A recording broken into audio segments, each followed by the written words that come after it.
Seeing a lot of IKF base running. Someone just posted the one without comment in like the 9th inning of game 3 where he tried to go first to third and like was so out.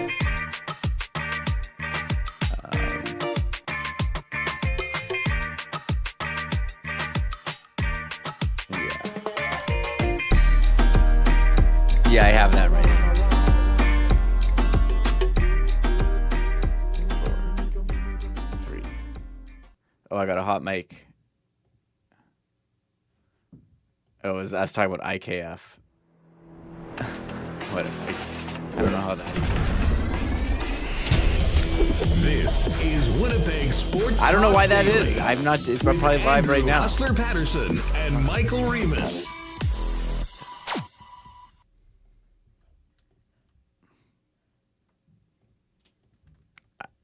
Like, I don't have anything.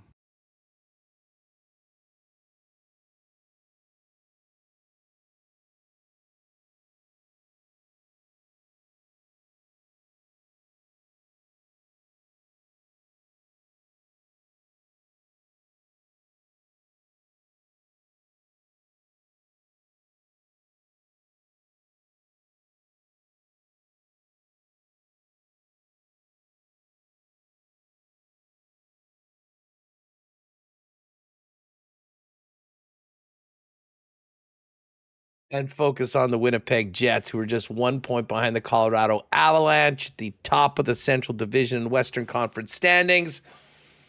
And a big one tonight as the Jets begin the 6-game West Coast road trip during the Grey Cup in LA, Tinseltown. Dennis Bernstein is going to join us. It had to be LA right after this weekend, huh?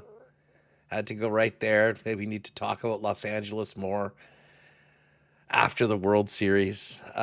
If you caught our chat beforehand, it will take a while. I feel better today. I will say that. I mean, I think that day by day we'll get over what happened on the weekend. And thankfully for Winnipeg Jet fans who are also broken after the Blue Jays loss in Games 6 and 7 of the World Series, we got a great team, and we got the captain back tonight, Adam Lowry, returning to the lineup for the first time this season. A little bit ahead of schedule, I must say, after his offseason hip surgery. We'll hear from Adam Lowry and Coach Arneal, and Ken Wiebe is going to join us from Tinseltown as well. And again, like, I'm not trying to, this is just like daily life. I mean, you're not trying to keep on talking about the Blue Jays in the World Series, but it's all that anyone's been thinking about, at least in my circles. Ken, of course, was at Game 6 and 7, so we'll hit on his experience there and then get into some hockey talk. There is a funny story. Well, there's many in relation to the World Series. And our pal, Winnipeg comedian Benji Rothman, had a show in Kenora last Thursday and ended up calling an audible and driving to Toronto via Sudbury for Game 7, financing it by a bunch of Pokemon deals on Facebook Marketplace, and I think is just back in the city. So we're going to bring Benj on. We're also going to check in with Cheney Lansard from the Manitoba Sports Hall of Fame, because the class of 2025, including our guy, Troy Westwood, former Winnipeg Blue Bomber legend and TSN 1290 legend, is going in. We'll get the latest on what's happening at the Hall, as well as the class of 2025. And then maybe to finally just put the entire World Series to bed, Jake Bolin-Moss is going to join us. One of the people that I legitimately needed to do a wellness check on Sunday. Jake will join us, and we're going to cook up some stuff for the Jet game tonight. I already put together a little ride with Huss. Guys just texted me, should we do something for Adam Lowry's return? I said yes. So Jake will finish it up a little later on, but it's going to be a busy, busy show. Still a little World Series aftermath, hopefully not too much, and a real focus on the return of Adam Lowry and your 9-3 Winnipeg Jets as they hit the road. Just a couple things before we bring Michael Remis in. Welcome to everybody in chat, by the way. Shout out to all you podcast listeners. And a big thanks to the sponsors that make WST happen each and every day. Our partners in Coolbet Canada, the wonderful people at Princess Auto, the Winnipeg Jets, the HSC Millionaire Lottery, Rolly's Transfer, Saint Vital Dental Center, Canadian Club, the official spirit of the Winnipeg Blue Bombers, Uptown Alley, Chud's Power Sports, Manitoba Battery, Clean Line. We'll dive into the Clean Line lines for tonight's game as well. Boston Pizza, Royal Sports, Little Brown Jug. We'll do a Why Not question of the day for Not AutoCorp at Waverly and McGillivray. And hear from all of you for fansfirst.ca fan feedback. Michael Remis, come on in. What's going on? Yeah, I guess I had a bit of a hot mic issue in the intro, which will be edited out later on the replay on the podcast. But yes, still getting a lot of IKF base writing, Isaiah Kiner-Falefa on my timeline. So doesn't stop me. I think my brother texted like, I got to get off Twitter because that's all it is. And you're just wondering what could have been, the what ifs, if you're only, a little bit more down the line. Maybe you don't feet first slide into home on a force.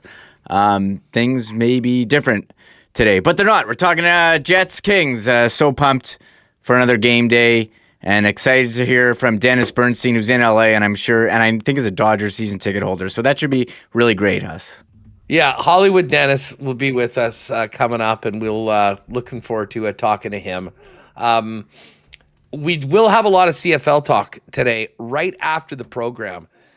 Hammer and I have a new episode of CFL 110 locked, loaded, and ready to go. We'll do a self-raid around 3:15 or whatever time we finish and get right into that.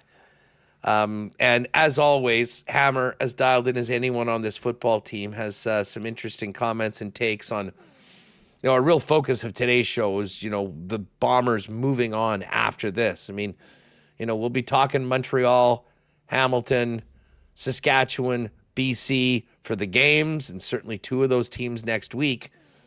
But it's a little early for the Bombers to be packing up, certainly in comparison to recent seasons, especially with the Grey Cup here. So a pretty bitter pill for a lot of Bombers, and we'll talk much more about that coming up on CFL 110. But hey, just while we were talking about the World Series, Remo, we were waiting for these Sportsnet numbers to come in. And I had said I wouldn't be surprised if this number passed 10 million for the weekend.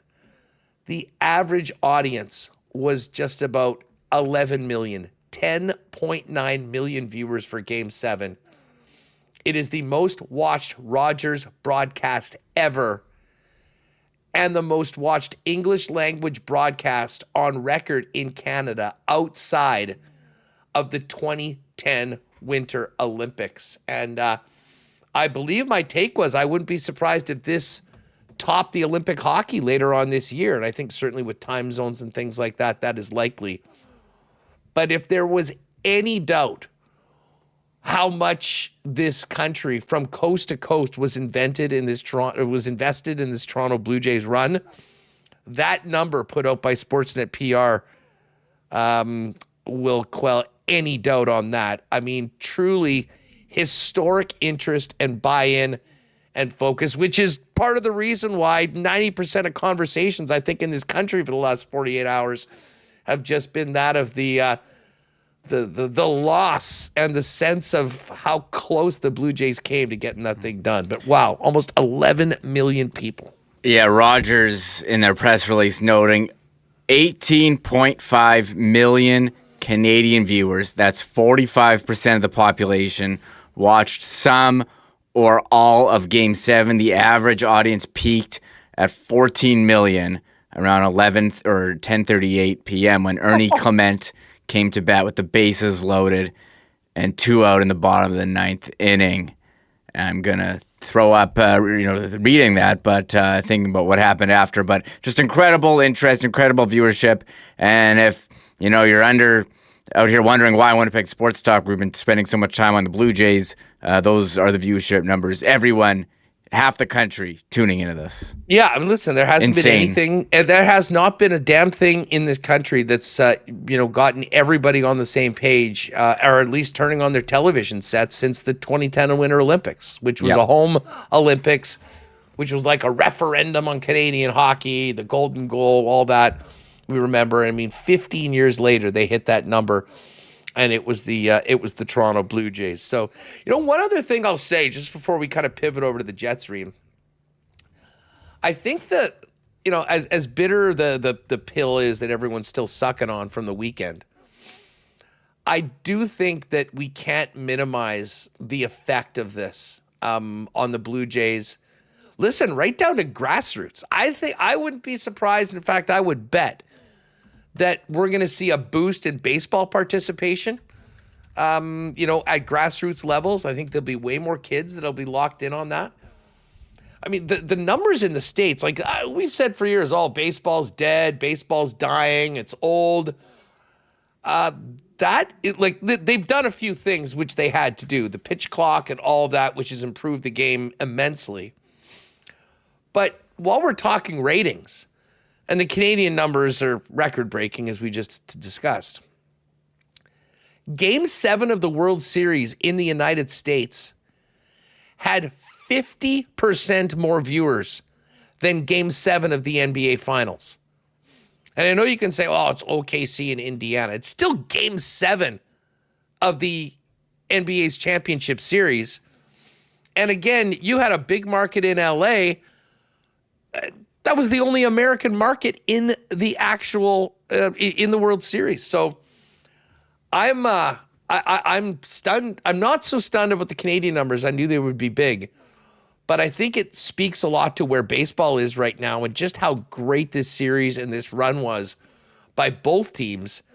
But here, I think these baseball, how sports, basically kids have to decide what they're going to go pro in when they're 7 years old and dive into all that. Those baseball academies are going to be making lots of money. And I think the grassroots level is going to really, really grow up. So, I think the long-lasting effects of this run is going to be incredibly positive for the Blue Jays themselves, but also for the sport here in Canada. Yeah, I agree. I think a lot of interest in baseball, and you saw that too. And I think it does shine a light on the NBA, where I think people are getting tired of the load management and tired of just walking down the court and chucking up threes over and over. Blue Jays, the way that they played baseball, very exciting. Hitting for singles, advancing runners, not just the all three true outcomes: walks, strikeouts, and homers. So it was great. Everyone tuned in, viewership incredible. Wonder when we'll see something like this again. They're going to do their best to run it back, and we're already on to the offseason. Guys opting for free agency, opting out of contracts. We'll keep our ear to all that going on. Hey, let's just get into the Jets and, of course, the return of Adam Lowry tonight. But, Remo, it is a game day. And I know the last couple of weeks I've been mentioning to people that when the Jets are playing, you can use the McDonald's app and score a Big Mac or a filet of fish for just $4.49 using the McDonald's app and the game day deals. Do we want to do the world premiere of our WST production? Yeah, for the game day deals for our friends that that are joining us live on YouTube. I think they're going to love our performances in this. Yeah, we maybe they won't. We put together that might be the why not question of the day. We put together a reel on YouTube Shorts, Instagram, TikTok. This is world premiere. Us talking about McDonald's game day deals. You want me to just hit it here? Yeah, let her rip. Wait one sec. Man, summer was great, but I'm so glad the Winnipeg Jets are back. Tell me about it, Reem. Hey, you know what else is back? What's that? McDonald's game day deals. Oh, yeah? Yeah, when the Jets are playing, open up the McDonald's app and score big savings on the iconic Big Mac or filet of fish for just $4.49. Every Jets game day? Exactly. Not just home games, road games too. Hey, you're a big app guy and a big deal guy. How did you not know about this already? Good point.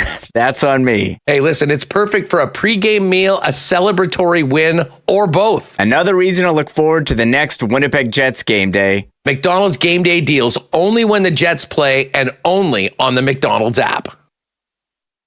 Oh, wow. What a performance. It turned out great. Great editing by Michael Remis. Some great camera work by Connor Rabchak. I don't know where we came up with that brilliant idea to cheers burgers at the end, Reem, but it's, I tell you what, it's pretty cool that being able to work with a juggernaut like McDonald's. And I know full well, I mean, I'm already ready, prepared, if you will, because we just posted this for the comments on this, because I'm sure I'm going to get roasted. I mean, what's the over under on Haas? Do you really need another Big Mac comments? that is the internet. But I will tell you, as a longtime fan of the Big Mac and the filet of fish for that matter, it was great to be working with our friends at the Golden Arches. So that is out right now.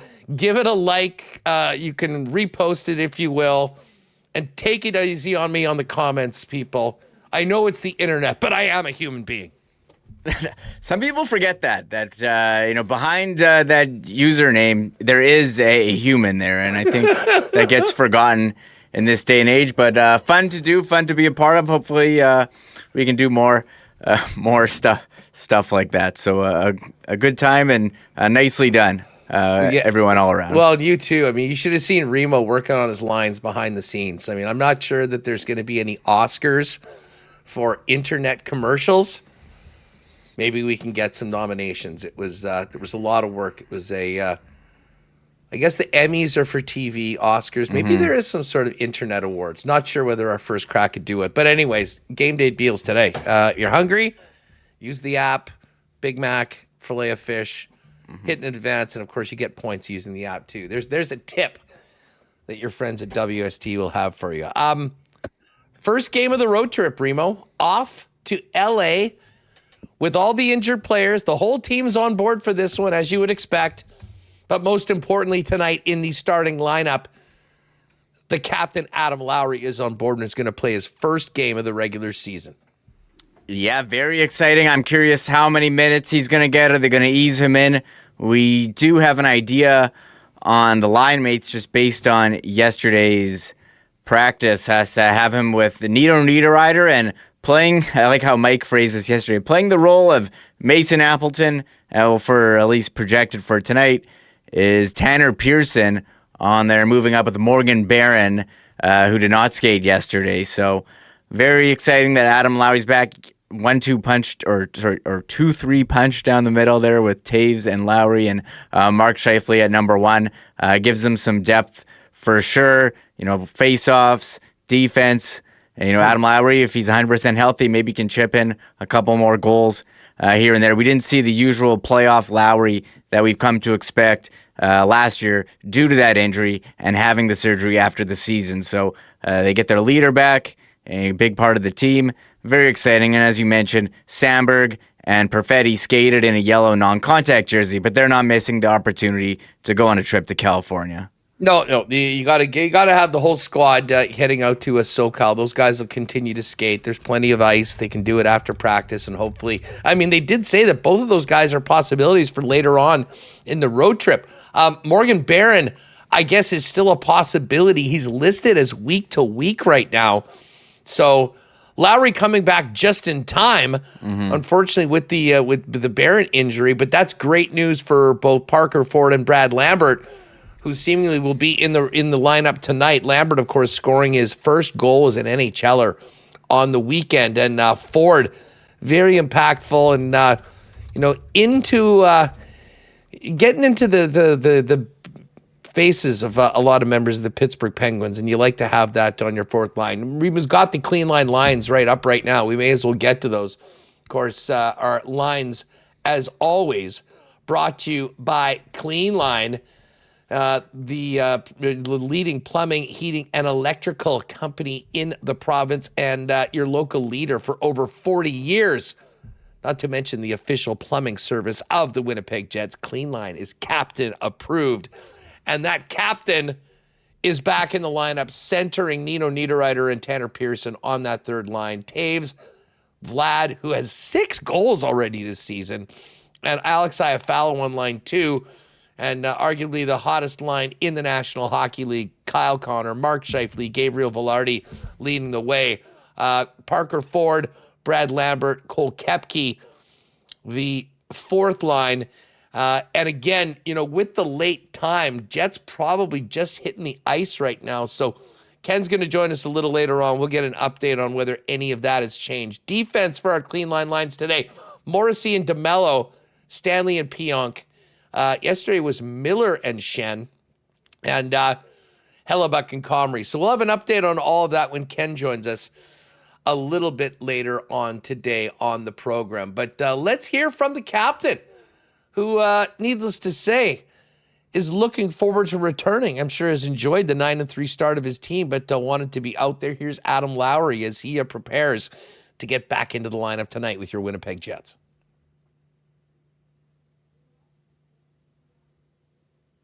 I'm looking forward to being back out there, competing with the guys.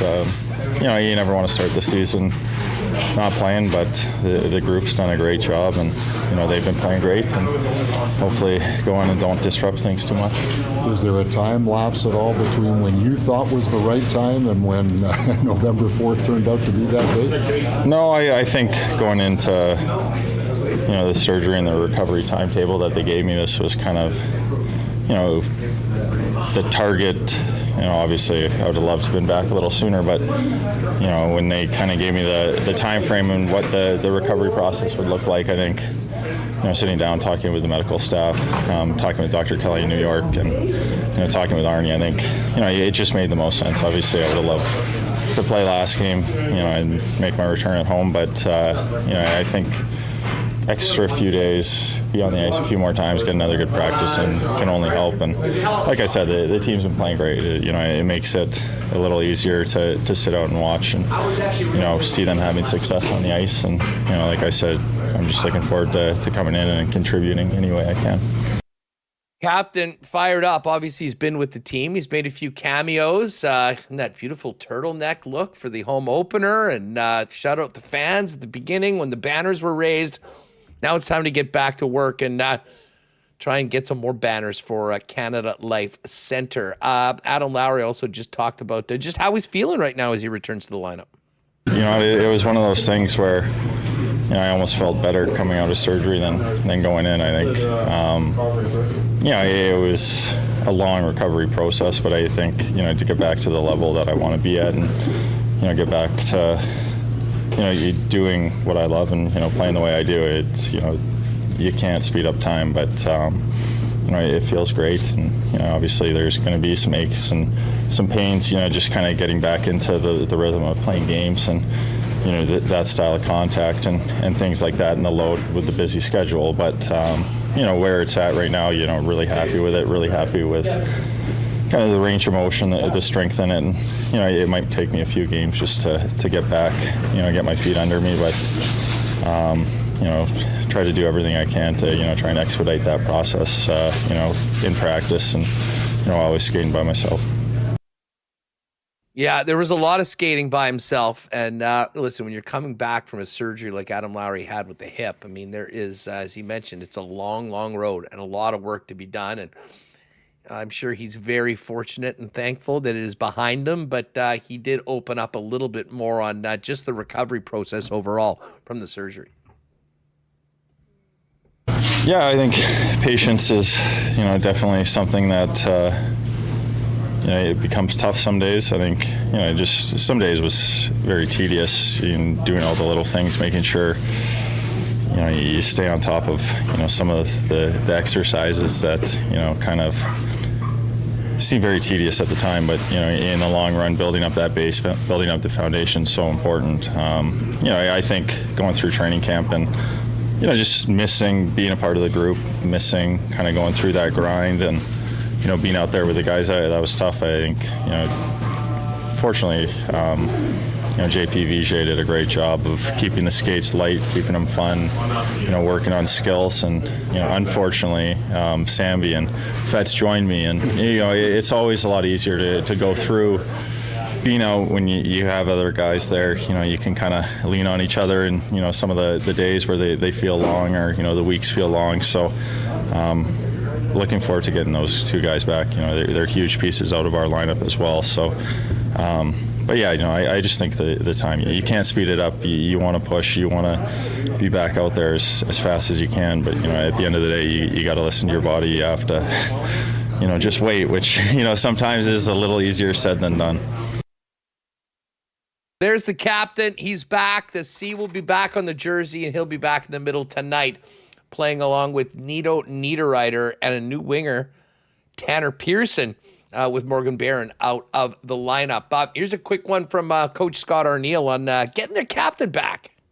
Yeah, this is leaning that way, but no, he. It actually we were looking at some things about maybe getting him in the Pittsburgh game, but nothing lined up practice wise, and us not being us being able to get him into situations. You know, and then this is probably the better scenario because of having a good practice today, and then you know, playing the game, and then having Wednesday off, kind of get him to self reset for the San Jose game. So kind of like he likes it. We're kind of happy we're at. Medical's happy with it. We're all kind of you know, this LA game looks like the one. 2-1. All right, so there's Coach Arniel. I'll have a little bit more of the coach a little bit later on, but Dennis should be joining us in just a couple minutes.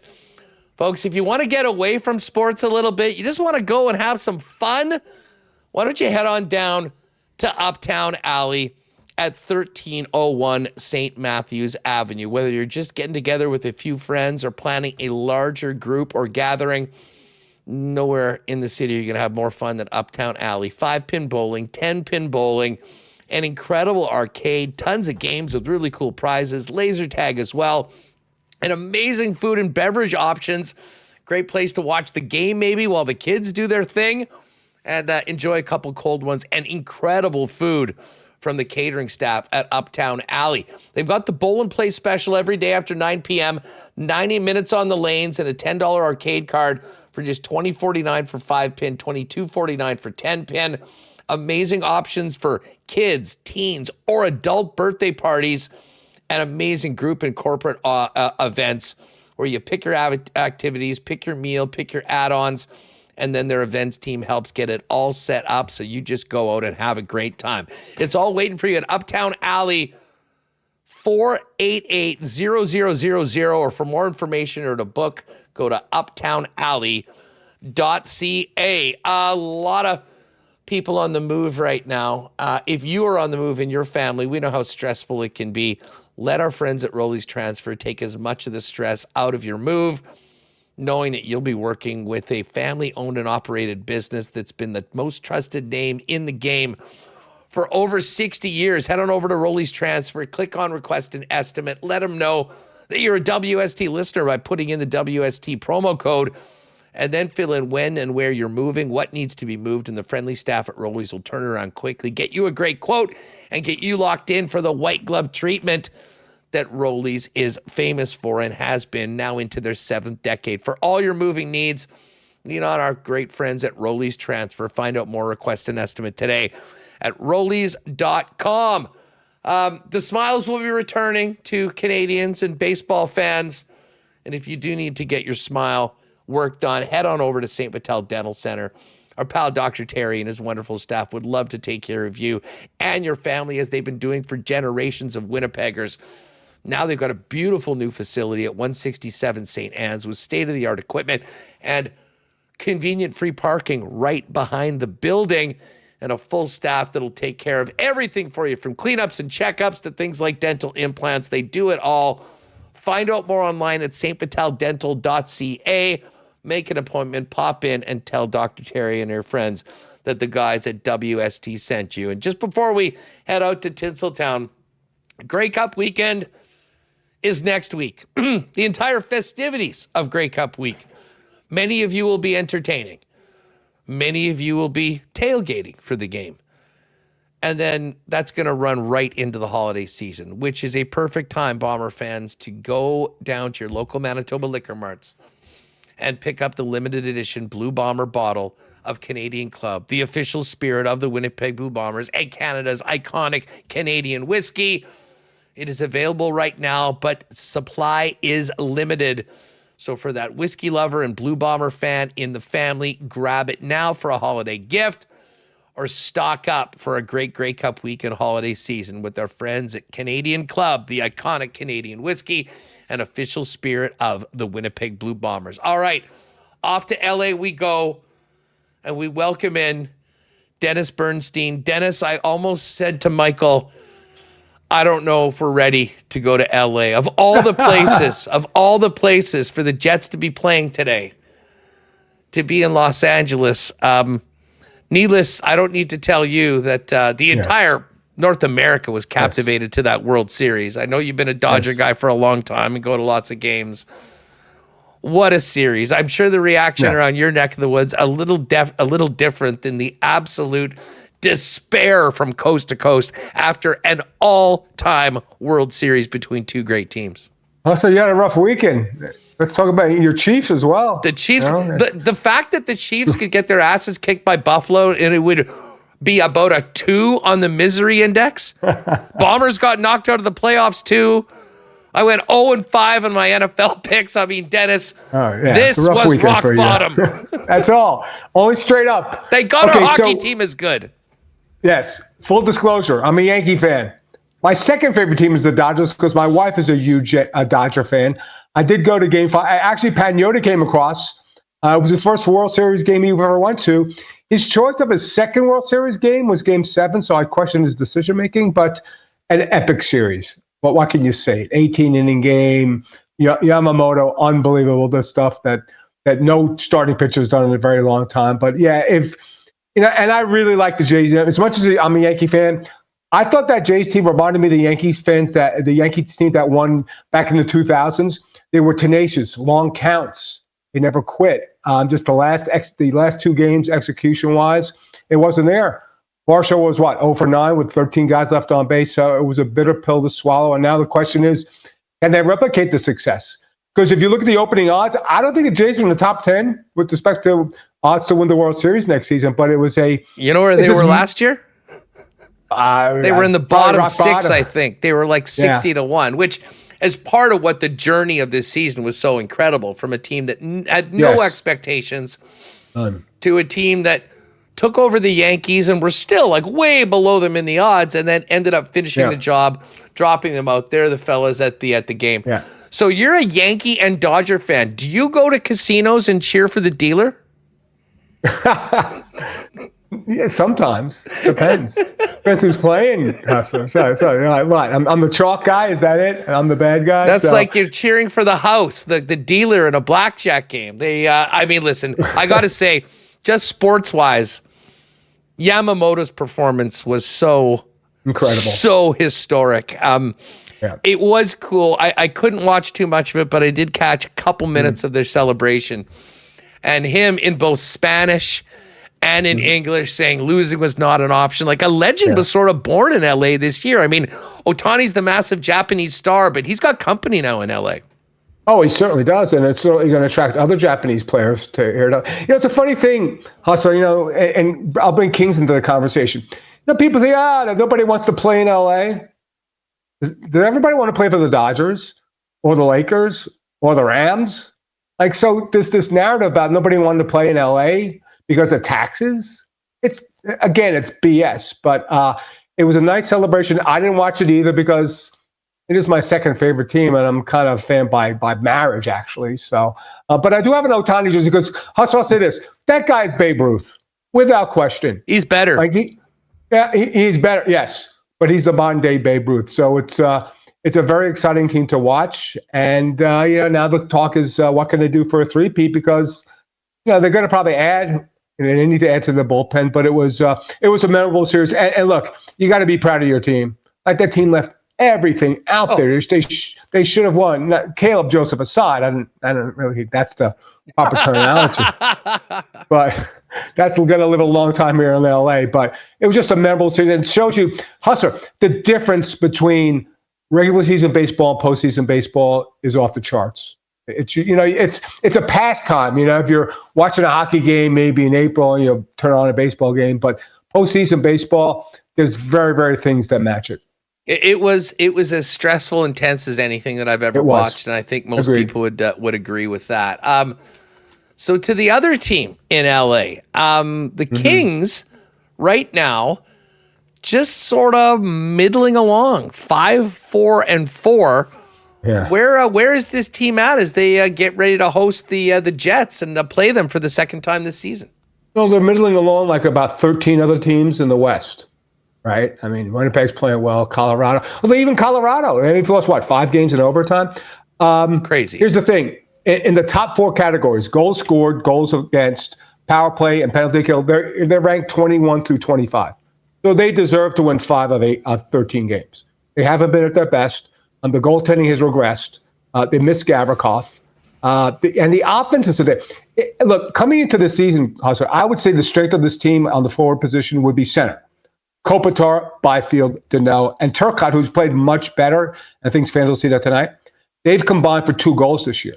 And only one guy has scored goals, Byfield. The 2 goals are Byfield. Kopitar's here. Now he's been out. He was out 4 games with an injury. Danault's really slowed up here. I'm concerned about Phil Danault. He might want to be in the 4C if Turcotte continues to progress. And Turcotte hasn't scored. So this team is floundering offensively. They're making changes up front. Kuzmenko came in last season, galvanized the offense, galvanized the power play that was moribund, right? That really woke it up. But this season, it's just not there. Now, the good news is they only signed him to a 1-year deal. So if it's a mistake and it was only a short-term body of work that worked for this team, fine. But they moved Joel Armia up to play with Kopitar and Kempe. And I think that might be the way they go tonight. Joel Armia should not be playing with Kopitar and Kempe. So they're probably a winger short. They didn't make big moves in the offseason, right? Cody, Ceci, and Dumoulin are going to back together tonight for the first time. So I'm sure Kyle Connor and Mark Shotfield will like to see that pairing. I'm sure that O'Neill will try to get that line out against that pairing. So it's been a struggle for a team that had expectations of, and again, I keep going back to what Kenny Holland said in his press conference in summer. This team's a 103-point team. I want to improve it on the margins. Well, Hustle, last time I checked, I think they're on pace for 88 points. That ain't making the playoffs. There's no way. They have to be way better. And the most stunning thing about this team, they had 31 home wins last season in the regular season. If they win tonight, it's their first home win. They've lost 5 straight at home, 6 straight if you consider game 5 here. So it's been a relatively poor start. But I think what mitigates it is they haven't run away. The rest of the conference and division hasn't run away from anybody. If they win tonight, they passed Edmonton. So Edmonton's had a slow start. And I think the saving grace for this team that really needs to get on track is that, yes, the bottom feeders are coming up. Like San Jose is a better team. Anaheim's leading the division, right? Seattle looks like they're bouncing back. I don't really trust them. They're buoyed by the fact that it hasn't been a hot start by a lot of the teams in the West and particularly in the Pacific. Well, I mean, the Pacific stinks, to be honest. I mean, you've got Kraken won last night, so I guess they're technically first right now, 16 points in 12 games. Yep. The Ducks are 15 points in 11, as are the Golden Knights. I mean, when I look at this, I mean, we may as well put an X beside Vegas's name, and Edmonton is going to be there. To me, LA is the logical team to still be there. I mean, you sort of got to beat them to knock them out. Sure. But how pressed are they getting by the youthful Ducks with Joel Quenneville behind the bench right now? It seems like this team's got a real mojo that they haven't had in the past, led by Leo Carlson. I mean, that's the most interesting team, I think, that will take a run. I'm not sure whether Seattle's going to hang out, and I don't have a lot of hope that Vancouver, San Jose, or Seattle or Calgary, who are at the bottom, will make any significant move up.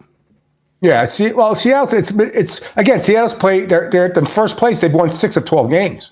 Also, so the Ducks have the best record. They have the best points percentage. Yeah, they've won 3 straight, and they haven't played a lot of home games. They played 4 home games out of 11. Quenneville's found the secret sauce. Now it helps to get the sauce when, I think Leo Carlson could be the next Kopitar. I think he's that type of player, right? And McTavish signed his deal, and now he's the 2C. They've got performances, and the left side of their defense is all young and really good with Zellweger, with Jackson Lacombe. This is a team on the come. I thought next season would be the season, but this could be the season they break through. But so let's have this conversation at game 33, not game at 11, because it's a nice start. I don't know if they're a good team right now. The goal differential is +7, so They're winning close games, which is good to see. Dostal has been excellent in net. They finally traded Gibson. So, yeah, the parts are working so far, but this is a relatively older team. You have Gudas, they have Trouba, they traded for Chris Kreider. So it's a nice start. It's going to be a dangerous team in 2 seasons. I don't think they're here right now because they made the big jump, right, Hustler? They went from 59 points to 80 points. The more difficult jump is going from like 80 to 96, which is going to be difficult to do. So if they don't make it this year, then maybe they do because, again, the 2 wildcard teams, Minnesota and Calgary, I don't know. Right? So could they be a wildcard team? They could. I think next season is a season the Ducks do damage, but it's a nice start for this team that hasn't been relevant for a very long time.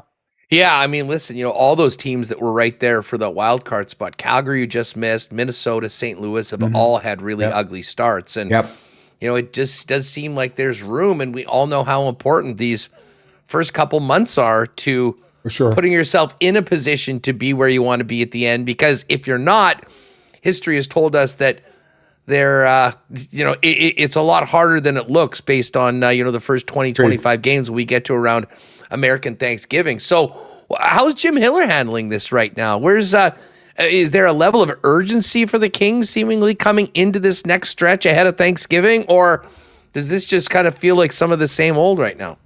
Yeah, I don't think there's any sense of urgency right now because it is 13 games in. And, they've played 13. They've probably been in winnable games 12 times. 12 of the 13. Opening night against Colorado, they were a little overmatched, right? So I don't think anybody's concerned right now because they're getting opportunities. You got to think that these centers are going to eventually start scoring. You got to figure that the penalty kill is going to get a little bit better. I think the key to this team isn't the next 2 games are difficult. They've had a really difficult stretch. They played a lot of playoff teams here, including the Pittsburgh Penguins, which is a modern-day miracle, right? So they played the Jets tonight, obviously. They finished the homestand with the Panthers, which is not going to be an easy game. But they have a stretch here where they play Ottawa twice, Washington, who's underachieved, the Bruins, who they're 500, but whatever. And they have a rematch against the San Jose Sharks, who kicked their butts, to be honest with you, in San Jose, but they found a way to win because they got really caved in the first 2 periods. That stretch of 5 games, they got to win 4 or 5 or 5 out of 5. If they do that, they'll feel more confident about this team. If they go 2-3 against that grouping of teams, that's going to be difficult. This is a tough ask tonight. The Jets are 9-3. They won a close game because Scheifele stood up in Winnipeg, and then the Florida Panthers team. So I don't think anybody's really worried right now because what does everybody say? What's the out for all these teams? Well, game 20. We get to the quarter mark of the season and we evaluate what we have. But I'll say this. Mark Bergeron was in Philly looking at the Flyers the last 3 games in a row, which is really unusual. I know it's hard to make a trade at game 11, but if they're not going to get the same play from Kuzmenko, they're going to be short on the forward wall. Warren Fogel's out with an injury. He's skating this morning in a red non-practice jersey. Took a hit from Foligno in Chicago. They thought worse, but it doesn't look like it's going to be a very long-term injury. But they may need to eat a top 6 forward, so maybe a Tippett. Maybe if they want to look, maybe I don't think they would trade a Konechny, but they're going to have to add. So no sense of urgency like they got to win games. But Hustler, you can't win 5 out of 13 on this stretch and continue to think that you're a playoff team. Speaking of urgency, Dennis, we've seen a real sense of urgency around the league for players to sign their top guy, for teams to sign their top guys going into unrestricted free agency. We've seen Kyle Connor ink his deal. He's had an incredible start. Part of the dynamic duo with NHL leading scorer Mark Scheifele, who you'll see tonight. Yes. What a start that he's had. The one guy that hasn't inked the new deal is Adrian Kempe of the LA Kings, and he's clearly the best player right now on this team, leading the team in scoring, not surprisingly. What's happening with Kempe? Are they going to get this done, or is this going to drag around? And is this, like we'd said all along, if this Kyle Connor deal wasn't done, this would be a cloud that people like us would be talking about daily. What is the situation with Kempe's future in LA? Well, they can't lose him, right? They lost Gavrikov to free agency, and I still can't get an explanation of what happened. Because when you look at the deal he signed, 7.1 for 7 years, that's a deal the Kings could have easily done. And their defense isn't as good. Yeah, they added Dumoulin and Ceci, and maybe over time that might be, but neither one of those players is Gavrikov, so they're not better defensively. Kopitar's leaving at the end of the season. So you have if you don't sign Kempe, you're losing 2 top 6 forwards. And they can't. This is a guy who's homegrown. I spoke to him in Vegas to player media tour before the season. He would sign an 8-year deal. He wants to stay. He likes playing here. Here's what happened. The market moved on the Kings. They didn't want to give him $10 million over the summer. How great would that look right now? Oh, right. The Kyle Connor deal is Adrian Kempe's deal. And Kyle's a better player. He is. I'll take Kyle. I love Adrian Kempe. He is an MVP. He is the best player on this team. That's the deal. You're going to have to pay 11.5, maybe 12 million. The thing is, now JP Barry and CAA, his reps, know that he can't leave. Like, I'd ask for more. I'd ask for 12 million. Because if you lose this guy, guess what, Hustler? Rebuild. You can't lose this guy. You can't. It sends the wrong signal. I don't know why. The Kings are going to have to swallow hard. And, I don't even put this on Kenny Holland. And I've said it to Luke Robitaille. Like, it's on him now. He's got to go to ownership and say, we've got to pay this guy. We got to swallow hard. If it costs us $96 million because it's 12 over 8, that's what it's going to cost us to keep this team competitive. Because you're right, the Ducks are coming. They're a younger team. This is an older team. It's one of the oldest teams in the league because they signed Perry, who's been great, by the way. And I still laugh at the Kings fans said they were going to boo this guy. So he scores a game-winning goal against the Edmonton Oilers in the playoffs. You're going to boo him? Is that what's going to happen? No. He's been great. He's been one of the saving graces for this team. He's tied for the leading scoring goals on this team. Like, you have to sign Kempe. It's gone too long. The danger, it's not a danger yet because even Kempe said, well, maybe Thanksgiving, maybe first of the year. He said, if it gets to the trade deadline and I'm not signed, that's a bad signal. I couldn't agree with you more. It should have happened. Every time he scores a goal and make a great play, I tweet, pay the man. Like, he wants to stay here. You can't afford to lose this player. So it's kind of stunning that it hasn't got done yet because you know what the market is, Hustle. You look at the comparables around the league. You know what the price is going to be. The Kings have to swallow hard and pay the price. 100%. I mean, I'm stunned that it isn't done, Dennis, and the fact that we sort of know what the market is. I mean, there's been enough signings around the league. Like, unless there's a clear difference of opinion on the player from the team to what he's capable of. And here's the thing. You lose that guy on top of Kopitar retiring. Yeah. It's great to have money. Who the hell are you going to spend it on? Right. To your point. And here's the thing, Hustler. Like, what was the narrative like 8 months ago? Next summer's free agency is going to be bonanza. Look at all these players. Now, guess what? There's two ways to build teams now. Drafting and developing, which is the classic, and trades. You're going to have to make, because you're not going to get a difference maker in free agency. Because guess what? Even if, like, I always give the example of Dustin Wolf, right? Dustin Wolf played 71 games and got $7 million over 7 years. Let's say he regressed, and it wasn't the same Dustin Wolf that put the Flames on his back last season and made the playoffs. That contract is not a cap killer anymore. Remember 3 years ago, I can't trade for Raquel or Russ because they're $6 million players. Can't fit them into the flat cap. Guess what? You can trade for all these players now. So the guys that are on those longer-term deals from 3-4 years ago that you couldn't trade because you had a flat cap, you can move these guys now. But that's the only way. Because you're right, Hustler, you're not getting big-time players in free agency. It's just not happening anymore. It's shifted so drastically in such a short period of time. And I think the genesis for it, when I saw like Luke Hughes and Jackson Lacombe get $9 million a year, and granted, they're really good players, probably top-pair defensemen, but they're not Cale Makar and Werenski yet. When that happened, I said to myself, it's not even the Kyle Connor contract that's a problem for the Kings and Kempe. It's those kids getting $9 million. How do you not pay this guy, who, by the way, he scored 35 goals 3 years in a row, is playing for $5.5 million? He wants his bag of money. He deserves it. He's earned it. I know he's 29 years old, but you got to pay this guy. Plus, the other issue is this is the last you can give him 8 years. Yeah, well, and I think that's going to be a big part of it to get the term and to get the money that he deserves and have him be one of the faces of the franchise for the next number of years. Dennis, it should be a good one tonight. Just before we go, have you had much chance to take in the Jets outside of the Jets-Kings game earlier this year? I mean, despite being without Lowry, Perfetti, Sandberg, this team's taking care of business so far, 9-3, and right there with the top teams in the league again this season. No surprise. It's a well-coached team that has a lot of talent. It's a danger. That top line is still dangerous. Sure, they miss Nick Ehlers and maybe miss him in the playoffs, but this is still a well-coached team that plays great defense. I'm not surprised. They're going to be in the race for the top spot in the Central without question. They're one of the favorites. They could emerge to get to the Cup final. No surprise that they're 9-3 out of the box. It's an excellent team. Dennis, great stuff. Say what's up to the fellas at the fourth period. I will look forward to chatting with you very soon, and should be a good one tonight. Always great being on WST, so thanks for the time. Appreciate it. There's Dennis Bernstein. Give him a follow on X at DennisTFP. And, of course, the fourth period. Kenny's going to join us right away as we continue to talk some Jets and get ready for tonight's game. I have a feeling there might be another topic that may come up with Ken. Of course, a huge thanks to our friends at Princess Auto for their support of WST. Princess Auto Stadium looking forward to welcoming fans from around Canada for the Grey Cup, which was just announced as sold out today. Cannot wait for a week Sunday to welcome everybody from around Canada to our beautiful stadium.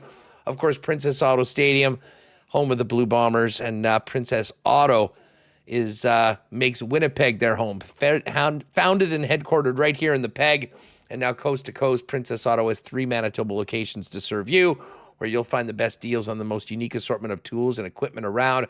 Everything you need to complete those projects on your list or start something new is waiting for you at Princess Auto. Pop by and see them in store today, or shop online 24/7, 365 online at princessauto.com. Tell you what, with a win tonight, we might have the Jets racing up the Chud's Power Sports Power Poll later on this week on the program. One thing I can tell you is that we're now on the other side of Halloween. Pretty nice outside today, but we know what's coming. You can see it on the screen in this Princess Auto clip. Snow, lots of it. So now's the great time to get down to Chud's Power Sports for their Polaris factory authorized clearance, financing as low as 0% APR for 60 months, or up to $3,000 off select snowmobiles. They still have some great preseason deals on Polaris and Arctic Cat sleds before the snow creeps in. And Chud's Power Sports, who for over 80 years has been Manitoba's power sports superstore, has the parts you need to get that sled or vehicle back running in time for the snow to fly, and other amazing deals on things like ATVs, side-by-sides, personal transportation, and Argo and Sasquatch wheels even if you really want to get on it.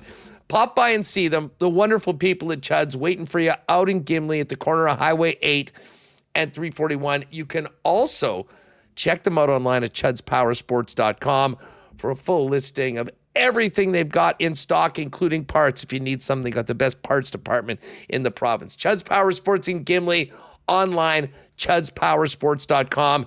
And a little tip, check out truenorthparts.ca, their sister site, for some great clearance deals on gear and accessories heading in to snowmobile season. And hey, speaking of winter, is your car ready to go? Is your battery ready to go? If you're not sure, head on down to Manitoba Battery, your local battery experts with 2 locations, Logan Avenue, Dovercourt Drive. Don the gang, the best customer service around. They'll give you a free battery test and tell you exactly how you're looking heading into winter. And if you do need to get a new battery for your car or truck, you'll get the best prices in town, period. Don't overpay at the big box stores. Beat the freeze before it beats you at Manitoba Battery, Manitoba's local battery leader with the best prices in town and incomparable customer service. They'll also deliver those batteries citywide, anywhere inside the perimeter. ManitobaBattery.com if you want to order online. All right, let's bring in Ken Wiebe. And Wiebe, I will be honest, I thought that you would be in LA. Did you miss a flight? Was the connection back from Toronto not working? What's going on, buddy? How are you? It's great to be with you. No flights missed. I thought I told you last week, maybe not. I'm heading to Toronto this weekend for the Jennifer Botterill Hockey Hall of Fame induction, and then we'll be joining the Jets on Tuesday for the game in Vancouver. So covering the first 3 from the confines of home, then 2 of them from home, 1 of them from Toronto, and then we'll meet the team for the final 3. So we'll miss the Lowry return here this evening. Okay, listen, let's address the elephant in the room. No problem. How are you? How was good, the weekend? I'm good. And Game 7, man. Game 6 and Game 7. I mean, it's going to take... I'm not over it. I don't think a lot of people are over it. I'm feeling a little bit better about it as the days go by, but there still is a sense of shock about just what an incredible series, how close they came. You were in the building. What was the experience like? Yeah, just incredible. Huss, baseball fan first and foremost, but obviously a Jays fan. So loved everything except the ending would be the best way to put it. Incredibly fortunate to be in the building for 6 Jays playoff games this month and covered 9 Jets games in person. So, grateful for that also. But I mean, atmosphere wise, just absolutely sensational. I would say, Huss, it will sound silly to say, but more tension in the buildings in Game 6 than Game 7 for me, even though they got so deep. I just felt that in Game 6, even though the opportunities were still there, they weren't as prevalent as they were in Game 7. And obviously the early Bo home run in Game 7 sort of, I don't think you ever felt completely comfortable as a Jays fan in Game 7 that it was in the bag or anything like that.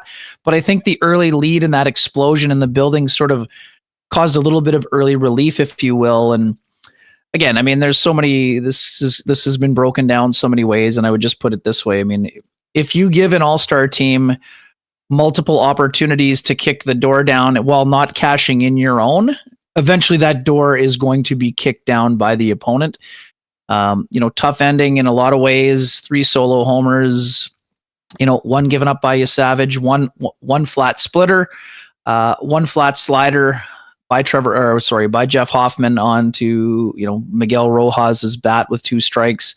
And then, Fresh Prince of Bel-Air, takes a hanging curve or hanging slider or whatever that was, sweeper from Bieber. I mean, just too many mistakes. I mean, the Dodgers pitching staff bared down after that 3rd inning, and the Jays did an incredible job to knock Shohei out of the game. Let's be honest. I mean, Yamamoto just elevated his game. It's 1 exploding bat. It's one extra step on a leadoff by IKF. It's 1 fly ball that goes a little bit deeper. And Dave Roberts gets a bad rap on occasion for, almost gets the Joe Torre treatment. Oh, this guy's not a good manager. All he does is get, just right up the lineup card. All stars. His best game ever in Game 7. Well, exactly. I mean, this is simple. If he does not insert Pages in for defense, the World Series, I might not be home from Toronto yet, to be quite frank. I mean, just an incredible catch. I mean, getting swept away in the moment is one thing, Hassan. I'm going to be honest. I don't like to say this on air, but I'm going to, just because of how wrapped up you are in the situation. I totally forgot that Dalton Varsho had struck out. When Ernie hit the fly ball, I thought it was a sac fly at minimum and the series is over. I'm looking at Stacy going, oh my God. This is at least a sac fly. I looked up. Oh geez, there's 2 outs, not 1, you idiot. Anyways, just a wild scene, a great atmosphere. I feel fortunate to have attended, one of the best World Series games you will ever see. Huss, I mean, again, it's recency bias and everything else. And we know from our pal Roger, who got heartbroken in 2014 when Bumgarner came out of the bullpen after Game 5. Yes, you were. Sorry, I was at Game 6 with you. You stayed for Game 7. I went home. Just wild, right? The Yamamoto Bumgarner even better though. I mean, the fact that he did it with no day's rest. It's 1 day later. Bumgarner came in after the 4th inning and he pitched 5 scoreless innings on 2 days rest to win the World Series. This probably topped it. I mean, to win Game 2, 6, and 7, just all on the road in a World Series game. And Huss, unhittable, essentially, right? Oh. So we can say whatever we want about, double plays and everything else. But, I mean, smartest decision of the game is nibbling with Barger. And I give Barger credit for showing a good eye, but let's be honest. I think if one of those pitches is close, the way that Barger was swinging the bat, he probably had a better chance of cashing in that run than Kirk did. With all due respect to Kirk and the great year that he had, the bat looked tired in the World Series because of all the work behind the plate. So again, I'm not blaming there's no one particular incident, but Huss, if you strand 14 runners in a Game 7, I'm sorry, you do not deserve to win the baseball game, regardless of all the other great things the Jays did. I'm not down on their season. I know you were talking about this with DB about, odds and everything else. We get it. Sometimes the magic carpet ride to the final when you lose and get your heart broken means misery forever. I'll remind people, and Jays fans know this, Jays were 0-6 in the Vladdy Bo era up until this playoff run. So while I'm not certain and I'm not guaranteeing the magic carpet ride equates to a World Series next year, I don't think the Jays are going to forget how to win overnight. even though this was a special group, gutsy group, likable group, some scrap, some pieces of scrap metal off the waiver wire, trades and everything else. Obviously they're going to have to improve their roster to compete with the Dodgers again, and even the Yankees in their own division. But I don't think this team's going away, and I don't think they're going worst to first to worst. I think this is a playoff team again with the right moves being made. But again, it's so hard for them to get that close and not get the job done, Huss. I think it's going to help them a lot when it comes to player acquisition. I think there's some players who have a more open mind to be a part of what they saw. They believe in the team, a chance to win and all that. Just the last one quickly, Jays, before we head over to the Jets. You bet. Bo, you think he's going to be back? Also, I'm going to put it this way. If you had asked me this 2 months ago, and maybe you did privately, I would have said there was a very, 0 to slim is what the rating. Probably not. 0 to slim and probably closer to 0 than slim. I would go as far as 50-50 right now. And I know I'm not saying that to be on the fence. I think that Bo Bichette is more interested in being a Blue Jay than he was 3 months ago. And I applaud him for saying from the beginning, what I've said is that I want to be here. I think I think people are discounting the bond between Bo and Vladdy. And again, I don't want to make a crazy parallel to the Ehlers situation with the Jets. I think that whereas Ehlers was looking for another chance to spread his wings and be a top line player, I think the bond that Bo and Vladdy have together, coming up together, having fathers that were high-end major leaguers, including a Hall of Famer for Vladdy, I think that in getting that close, having that kind of signature moment, I think Bo is more open not only to staying with the Blue Jays, Huss, but to moving to second base for Andres Jimenez to stay at short. And I don't think Bo would have ever entertained that 3 months ago. I think he is keeping an open mind. I think that Edward Rogers, when Edward Rogers went to the podium when they signed Vladdy and said they want to be a World Series team, well, guess what? Here's your chance to prove it to the nation. Right now, sign the check. I'm not saying it can be a blank check, but go out and spend that money. Keep Bo Bichette, add a leverage arm either to the bullpen or the starting rotation, and then the Jays can assert themselves as a perennial contender, at least for the first 7 years of the contracts for Bo and Vladdy. Hey, you mentioned Nikolai Ehlers. I'm going to bite on this just before we kind of dive into tonight's game. What is up with, I'm sure you've talked to people. People are probably asking you about Nikolai Ehlers. You surprised that it's been so slow? I mean, the team is good. He's played the majority of the time on that top line and just hasn't really been able to get going and has now seen himself kind of drop in the lineup. Yeah, I would just put it this way. We know Nikolai Ehlers is a proud person. He got paid.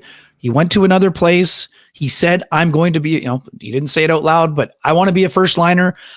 I would be shocked if he's not squeezing the stick harder than he ever has before. That's the type of person he is. He wants to show that he's worth the money, that he can be a top line player, that he can be a point per game point producer. That's all subconscious, probably, to me. For me, analytics support that he's actually getting chances and all these things. And once he gets one, the dam's probably going to break and he'll go on a big heater. But this just reinforces how hard it is to go to a different system, a different place. He had a decade with the Jets. It was a comfortable shoe. Now you're going somewhere else. You're trying to show you're worth it. You're trying to earn the trust of a new head coach. You're trying to fit in with new line mates and teammates. And I'm sure they've done everything, rolling out the red carpet, making him feel as comfortable as he can. But it's a matter of going out and doing it. So I'm still not concerned for Ehlers. I think it's still a good fit for him. I think he'll have plenty of success. But man, it's going to be tough. It's going to be tough when he rolls into town in a couple weeks from now. I mean, I think by then he'll probably get himself going. But yeah, I mean, there's just so much pressure to perform and, live up to the expectation and all those things. I just think he's probably putting a little bit too much pressure on himself right now. But again, I don't anticipate this being a, oh my God, buyer's remorse kind of situation for the Carolina Hurricanes. I think that Ehlers' greatest value will come in the playoffs when they've lacked scoring. I mean, they haven't lacked scoring in the regular season, They've lacked scoring on the big stage, specifically in the conference final when they've gotten there. So I think Ehlers will have plenty of time to get himself comfortable and into a situation where he can be a impactful player. Yeah, I mean, he's just so good. It was just surprising playing with guys that it didn't click right off the bat. And you know what? Like, as opposed to maybe some guys that leave, I think the majority of people are hoping for really good things for Nick, and it's been it's been a little sad to see him move away. I mean, sometimes the grass isn't always greener, and we'll see how it ends up being in the end. But that'll be a big topic as we get closer to the 21st, which, by the way, is our next WST game of the month, folks. Go to winnipegjets.com/WST. Grab your tickets and join us in 316 for Ayler's return on what should be a real fun Friday night. The captain's back. As soon as the captain comes back, Morgan Barron's out week to week, which is a little unfortunate, but the timing couldn't be better, especially when you consider how good Morgan Barron's been this year. Yeah, no doubt, Huss. Obviously, we've had lots of questions about, usage and where people would slot in. So obviously unfortunate that Barron has gone down given the great start that he's had. But I mean, yes, Scott Arniel said week to week, but he also said he could be back before the trip is over. So, that's probably better news than one could have expected when you at least heard week to week initially. And also too, I know you talked about it yesterday, but with the potential of both Samberg and Cole Perfetti being back before, whether it's at the end of this road trip or shortly thereafter, around the time that Carolina rolls in, that's great news for the Jets. I mean, they've been without two middle six players and their second best defenseman. I mean, Dylan DeMello has done an exceptional job this year, Huss, out of the gate, for turning the tables on what he himself told me was a disappointing season, not up to his standard. But I mean, the Jets depth chart just stretches so far when they get Dylan Samberg back in the lineup, both in terms of 5-on-5 shutdown play, plus the penalty kill that is already much improved. So getting Lowry back is massive here. I don't think you can overstate it, Huss, honestly. And I know that Adam said everything yesterday, and he means it when he says, I don't want to come in and disrupt things. There's no way Adam Lowry disrupt things other than for the opponent. That's where he's going to be disrupting things. Yes, it will take him a few games to get up to game speed. He said that himself, but I don't think that's going to be a long process. He plays a consistent style of game. His body will be in a much better place. Now it's a heavy load schedule to go out of the gate here, but I guess he gets that extra day off on Wednesday here. But man, it's a huge break to get your emotional leader back in game 13. Again, we suspected it would be early November, but with the hip, there's always a chance that it could take longer. So this is good news, both for Lowry in terms of his hard work, with his doctors, with the trainers, with JP Vijay on that back ice. And man, he's going to make an impact in Huss. Heavy game like the Kings. I mean, we know the Jets have struggled with crypto lately, so I think it couldn't come at a better time for this group. Yeah, no doubt about it. I think it should be a good shot of juice to the team who's looking good. The guys that don't need any shot of juice right now is this top line. I mean, Mark Scheifele leading the NHL in scoring at 20 points. Kyle Connor right behind him. All of a sudden, Gabriel Velarde was snake bit for 2 weeks, is hotter than a pistol. Hell, Vladimir Metsnikov has 6 goals right now. Just thoughts on the offense that this team is putting forth far away from their complete lineup right now, Ken. It's impressive, Huss. I mean, Gabe Velarde, we know the exchange, what are you seeing when he asked me? I mean, I've been seeing a lot of good, Gabe. I've been seeing a lot of good. I've been seeing a lot more good since that time. Were you maybe the catalyst of turning the season around for Gabe Velarde? Are you here to take that credit right now? I am not here to take any credit. Gabe Velarde's hands are softer than anyone's or most anyone's that I am familiar with on any sheet of ice. But you personally challenged him. You called him out. I did not call him out. I asked him a question. I asked him a simple question, and he asked a great question back, which I always enjoy, Huss. But very funny stuff for sure. Even funnier, and we try to go behind the scenes, and I think I told the story on KNR, but for those who might have missed it, Huss. So after that game, the room opens. Media are going in to interview a couple other players. Gabe is going out to be interviewed on CJOB for the post-game show. And I said, hey, Gabe, told you. And he looked around and started laughing. Yeah, Gabe, saw a lot of good.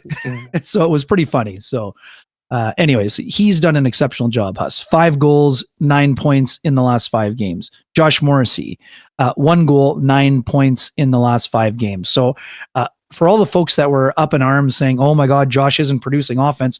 oh my God, Huss, the guy has been carrying an almost 25-minute load with Dylan Sandberg out, and now he has gone up to 11 points in 12 games. I mean, only Cale Makar had more. Now Jake Sanderson may have passed him, but man, I mean, Josh has been exceptional out of the gate. Sorry, I didn't mean to shift gears. Top line, absolutely bonkers. And this is the beauty of Gabe Vilardi. Gabe Vilardi at that time in that same interview has said Mark Scheifele and Kyle Connor would probably already have 20 points already if I had been scoring. And guess what? Gabe starts scoring. Mark Scheifele is at 20 points and Kyle Connor very close behind him. And I mean, man, that line has been awesome. Strong at both ends. And that's that conversation we used to have even at the start of last year when people were saying, oh man, well, they got to get more than they give up.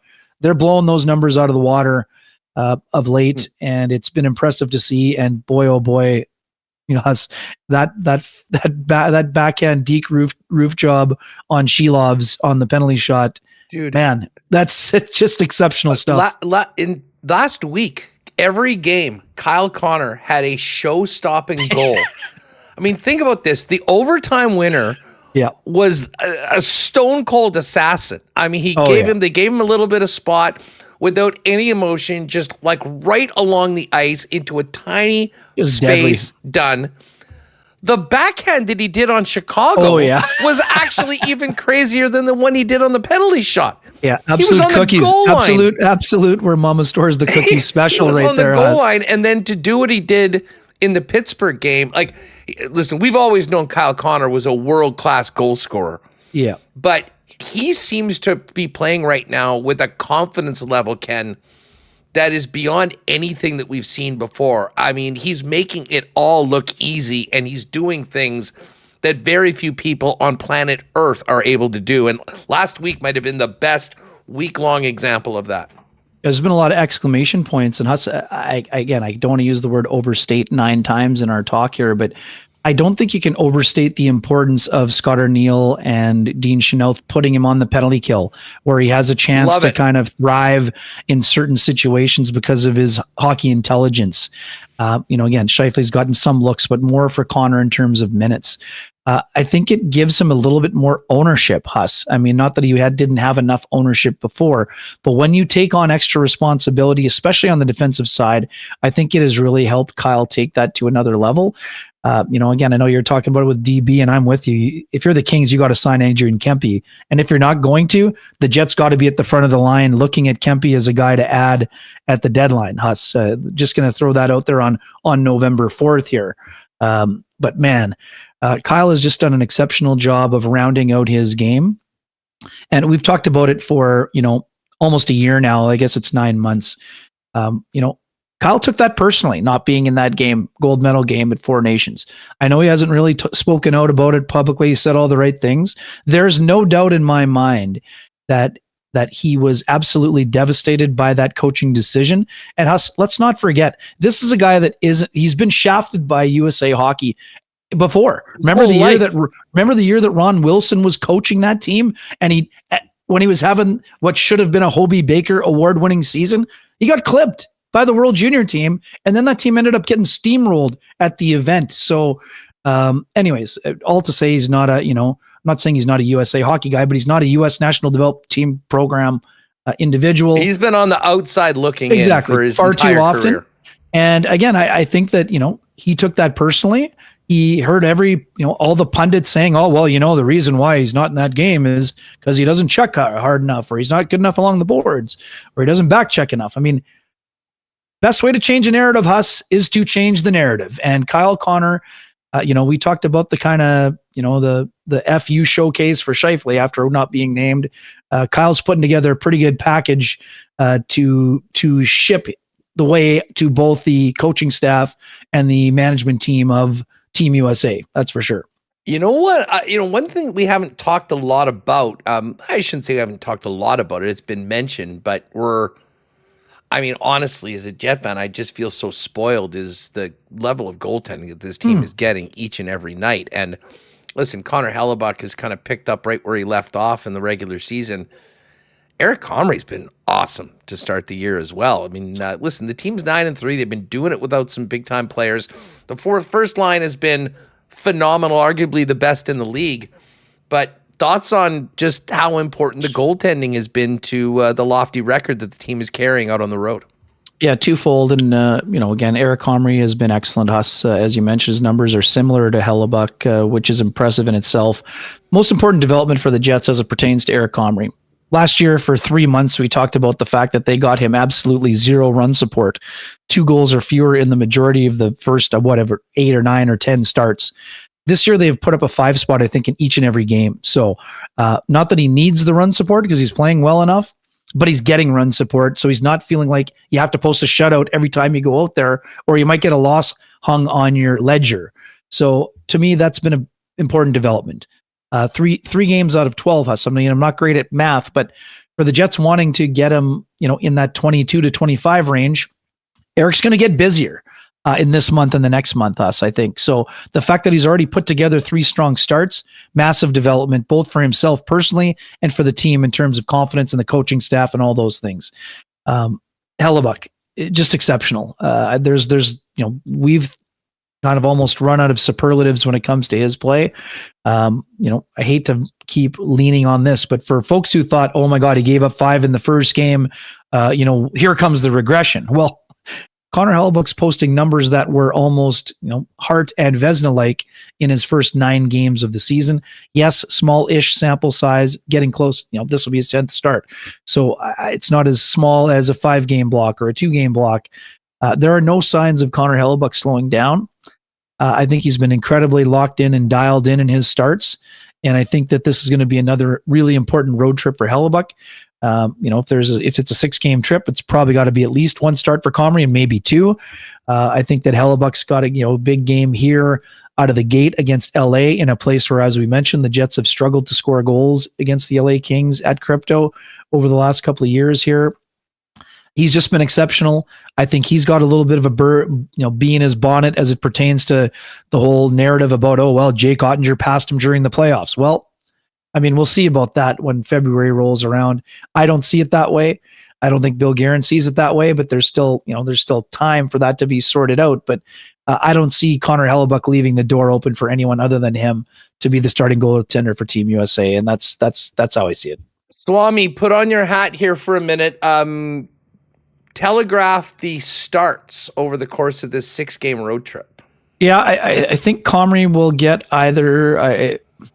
I'm gonna guess that he gets Anaheim in the 3rd one, and I think he gets Calgary in the 6th one. Is how I sort of see it right now. But again, we'll see what happens. I just think that if they're trying to get that number, north of 20 and maybe even as high as 25, it's probably got to be 1 out of every 3 rather than 1 out of every 4 or 5. That's sort of how I see it. What when Samberg comes back? Yep. Right on a Pionk's side, presumably has first to be, game yes. right there. Yes. How much has Logan Stanley helped his cause to be a regular in the lineup with the way that he's played so far this season?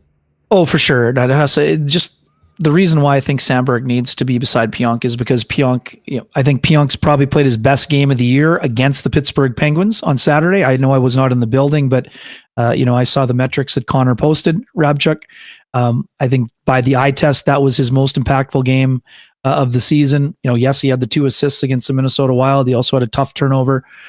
We know that Neil Pionk puts a ton of pressure on himself to perform. He knows that he's one of the core players on this team.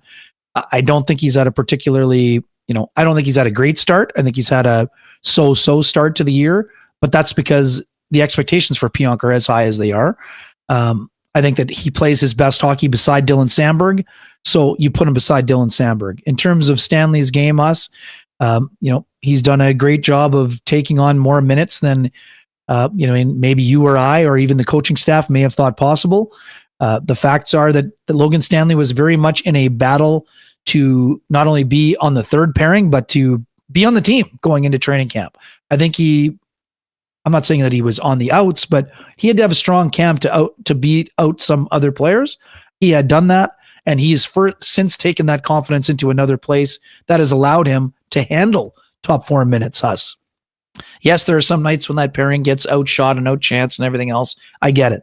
But what the Jets coaching staff have been looking for from Logan Stanley for the last 4 years at least is consistent level of play, consistent level of physical play, consistent level of getting clears, consistent level of being physical in front of the net, engaging, playing assertive hockey. Is it perfect every night? Absolutely not. But this is a guy who's taking some strides. Has it taken longer than others had projected? Yes. But Logan Stanley is showing that he has some of the qualities to be a full-time NHLer. Right now he's playing second pairing minutes. He's going to soon be playing third pairing minutes, but I think the level of confidence in the coaching staff that Logan Stanley can be a full-time player is higher today than it was on September 17th. So the next part of that question is, what's the third pairing when he comes back? I mean, do they go with Schenn and Stanley together, or might this be an opening for Colin Miller to get a little bit of a run on the right side with Stan on the left? Yeah, Huss, I mean, I think it's still very much wide open. And the other part of the equation here too, so as well as Stanley has played, like Hayden Fleury's playing good hockey. So I'm not saying Hayden Fleury is automatically out either. I don't think that even though Logan is playing on the second pairing, he has not cemented himself in pen in the lineup when Samberg is back. I mean, they want one up, like the physicality and everything that Schenn and Stanley bring. I think that they'd like at least one of those guys in the lineup. I guess the question is, are they comfortable putting those guys together and playing? We have seen it in the past with mixed results, I guess I'll put it that way. No, and that's fair, Huss. I mean, and again, that's why, like today, I think it's too soon to project. I mean, our job is to project. I get it. I think that Hayden Fleury is still in that mix. I think you could see, we've seen Stan play on the left, on the right side before. So I think you'd see Stanley and Fleury as a pairing at some points. I think you will see Fleury and Schenn at some points. I think you will see Stanley and Schenn at some points. Colin Miller, he's getting a chance today, Huss, we think, based on the lines yesterday and the lines posted today by Murat and Mitchell. It looks like Miller will draw in on the left side with Schenn. But Colin Miller, I'm not going to beat around the bush here. Colin Miller needs to play better if he wants to jump over some guys in the depth chart as well. I know his opportunities have been limited. I don't particularly think he's had a strong start to the year either. And again, it's difficult to do in the limited opportunities. But I think that, Colin Miller, I think that Luke Schenn, both want to elevate their level of play to cement their best chance of being a more regular player on that third pairing. And again, it'll sort itself out the way it will eventually. And, said this for a while, and now we're kind of running out of runway here. Elias Solomonson has sort of had an up and down start with the Moose as well, us from what we've been able to gather. So I thought there was a chance that Solomonson might play in the NHL before Samberg had returned. That's looking like less and less of an opportunity at this stage, but that doesn't mean he won't work himself into the mix at some point. Let's just put it this way. That's a long-winded way of saying the third pairing, Huss, is very much in flux, just like it was at the beginning of training camp, as it was when the year started, as it was when Samberg went down, and as it will be when Samberg gets close to returning. It's still an open competition. There will be a platoonish element to it, but I don't think that anyone has hammered their fist on the table saying this is my job. Maybe Logan Stanley has the best case out of that foursome so far, but I also think that Fleury's had a pretty strong start to the year as well. Yeah, and before we go, I wanted to ask you, what do you make of the very ugly starts to the season for Minnesota and St. Louis in the Central? Yeah, I mean, massive win for St. Louis coming back against the Edmonton Oilers last night, but it's odd. I don't want to say it's a habit, but the Blues have kind of sleepwalked their way out of the gate a few times. And for as impressive as Jordan Binnington was at the Four Nations, and Huss, you were there, Binnington was great against the Jets in the playoffs. He has had a tendency of having slow starts to the year in terms of save percentage and goals against. Now, it also sounds like from people who cover the team, the defensive deficiencies have been pretty prevalent. They're not playing Monty-style clamp it down hockey with the St. Louis Blues right now. That's been an issue. Joel Hofer, the Winnipegger, hasn't had a great start either. Often when Binnington struggles, maybe you lean on Hofer. Both those guys have been, not at their best. In terms of the Wild, Huss, again, I'm not ready to cash receipts on November 4th. I had them just slightly out of the playoffs this year, even though they did sort things out with Kaprizov, which was massive. They really, really miss Matt Zuccarello. I can't overstate that enough. He is a guy who meshes incredibly well with Kaprizov, and they miss him right now really badly. But the Wild's biggest problem is the problem that they've had for the last 5 years. They don't have a number one center, Huss. They do not have a bona fide number one center like a Mark Scheifele. Marco Rossi, yes, he had a couple apples against the Jets. He's a nice player. He's a middle six forward. Joel Eriksson-Ek, one of the best two-way centers in the league. I think he should get more Selke love. He's not a number one center. They need an offensively gifted center like Mark Scheifele in order for them to take the next step. They've got a young third pairing with Zeev Buium and David Jurasek. They've been making a ton of mistakes, young player mistakes, and it's come back to cost them. And, if you just look at the numbers, Philip Gustafsson doesn't have great numbers, but having seen them with my own eyes and talking to people around the Wild, their defensive play has been very, not great, which is caused the goaltending numbers to dip a bit. So they're not a deep enough team for me to be a high-end contender. They can be a team that scares you in the playoffs maybe, but I don't see them having the roster that can win 4 rounds at this point of the game. And again, that's easy for me to say. It's early, but I think that Bill Guerin's going to have to upgrade that roster if they want to challenge for the top 3 spots in the Central. Great stuff as always, Wiebe. Hey, I was obviously tied up with the games and then the World Series and Calgary and BC. Did you do KNR after the Penguins game? And if so, yes. How the hell did you pull that off? Huss, this is an all-timer right here. So was able to watch the game. I watched the first 2 periods at the hotel. I hustled to the Up Express and watched most of the third on my phone. I got to Union Station and set up beside the coffee shop there at Balzar's or whatever.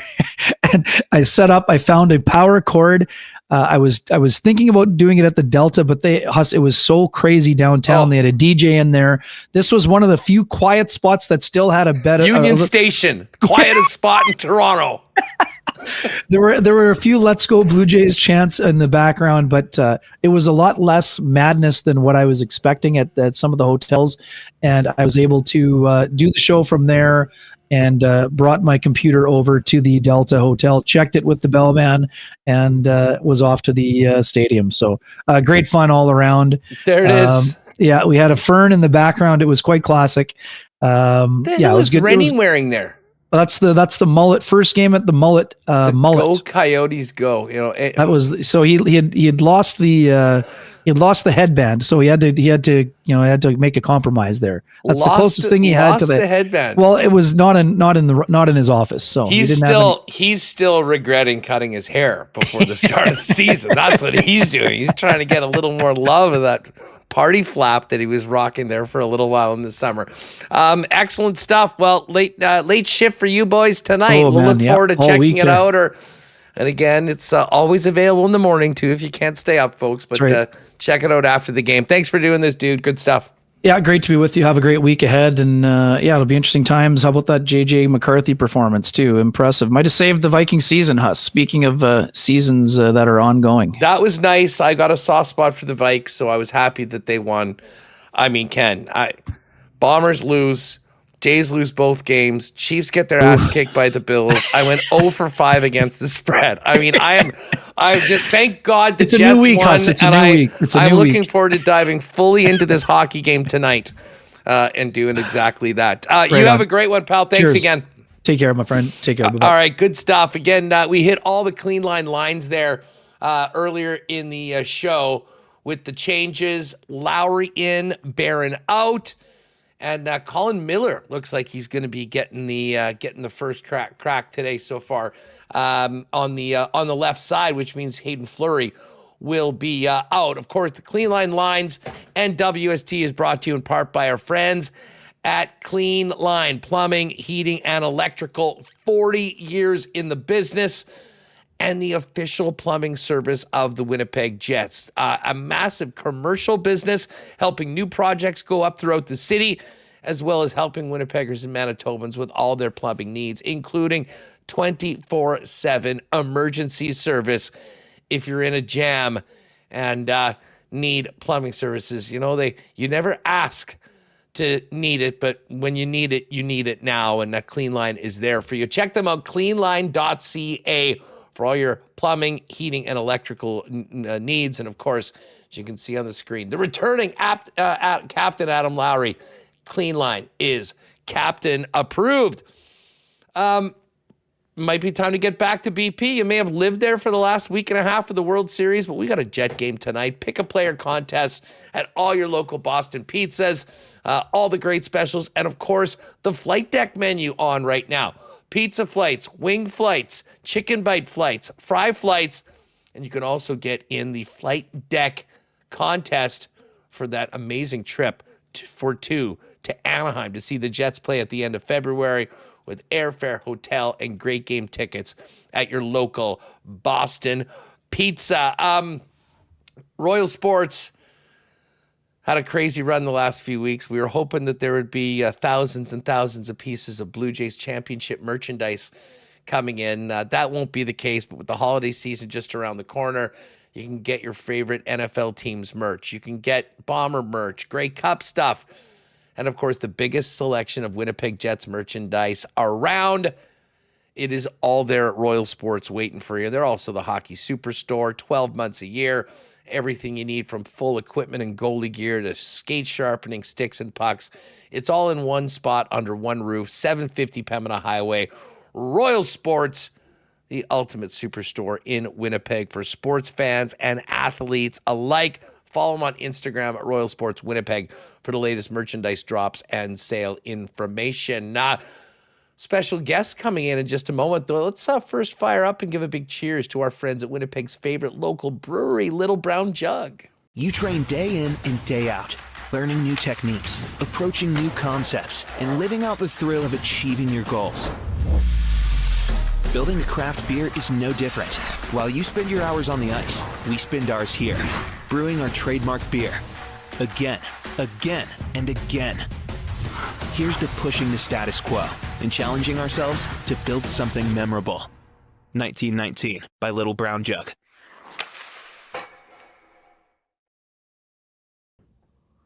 All right. Now, listen, we've had a lot of conversations, not many of them that fun, about the World Series. This next one is going to be good. A good friend of the program, Winnipeg comedian Benji Rothman. You may have seen him opening for Bill Burr at the Great Outdoor Comedy Festival a year ago, or man, he's got some big shows at Rumors. I'm sure he'll be glad to tell us about when he joins us on in a moment. He had maybe the most incredible journey to the World Series Game 7. We had to talk about it on the show. Benji Rothman joins us now. Benj, what's good, dude? How are you feeling? Yeah, I might be the tiredest man alive. Yeah, not just like I did the drive, which we'll get into, but emotionally, we all went through it. So. Yeah, we're still feeling it. I feel a little bit better today. Yesterday was a basket case, and it probably came across to anyone that was watching the show. But you had quite the journey. First off, how long have you been back in Winnipeg? I got back this morning at about 3 a.m, and then just as cruel as it gets, like I'm doing Rumors tonight, so they make you do like the radio run. So I had to be up at like 7 to go do all the radio interviews. Yeah. Well, I totally forget what I said, if I made any sense at all. You probably had lots to talk about. Folks, and I'm big up for a road trip. I'm big up for last minute plans. This one might take the cake. Let's rewind. Last Thursday night, you have a gig in Kenora, Ontario, making our friends just on the other side of the border laugh and have a great night. You're dialed into the World Series. It was the off day. Take it from there. Yeah, so had the gig in Kenora. Gig went great. It's very fun. And yeah, like as I said in my video, basically Kenora, I'm already halfway to Toronto. So let's hit it, baby. And I packed up my car. Like it was in my mind basically the whole time. Like, okay, I think I'm gonna do it. So packed up my car as if I was going. Brought my dog with me. Finished the show and then just hit the road, man. Look, the Kenora thing, sure, it's whatever. If there was no gig in Kenora, I would have gone. Huss, like they're in the World Series. This is our team. This is like my very first memory as a person on Earth is Joe Carter's home run. That's like my first conscious memory I've ever had. So that's where it all begins for me. It's like the Blue Jays have been a huge part of my life. We've been through all the horrible years, all the mediocre years. Shannon Stewart, Reed Johnson, all these crazy players, Shea Hillenbrand, Jason Fraser, all these guys.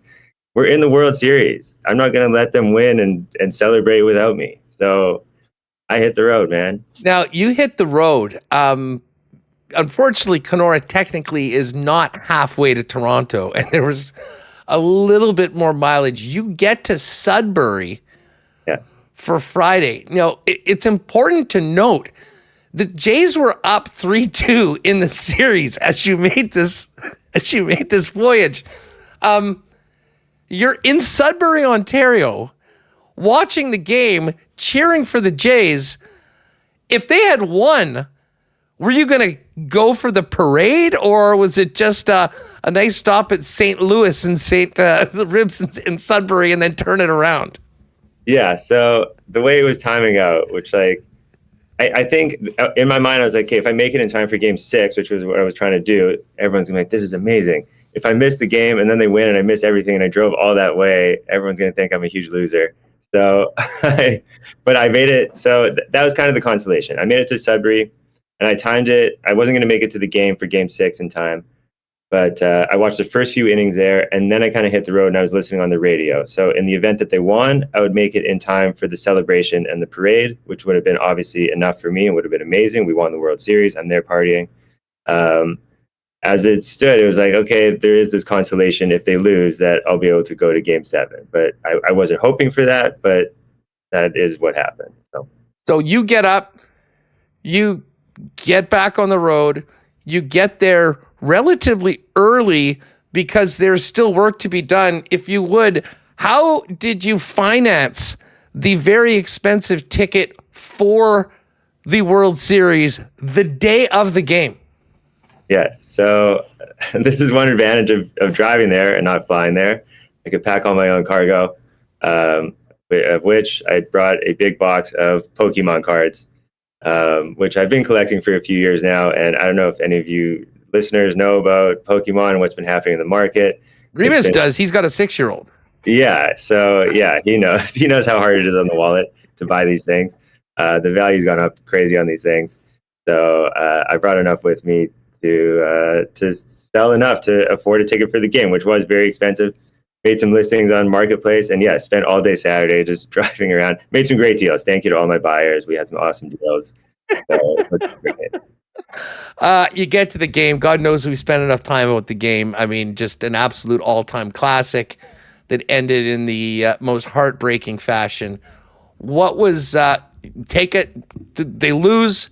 You walk out of the game. Everyone is stunned. What happened after that?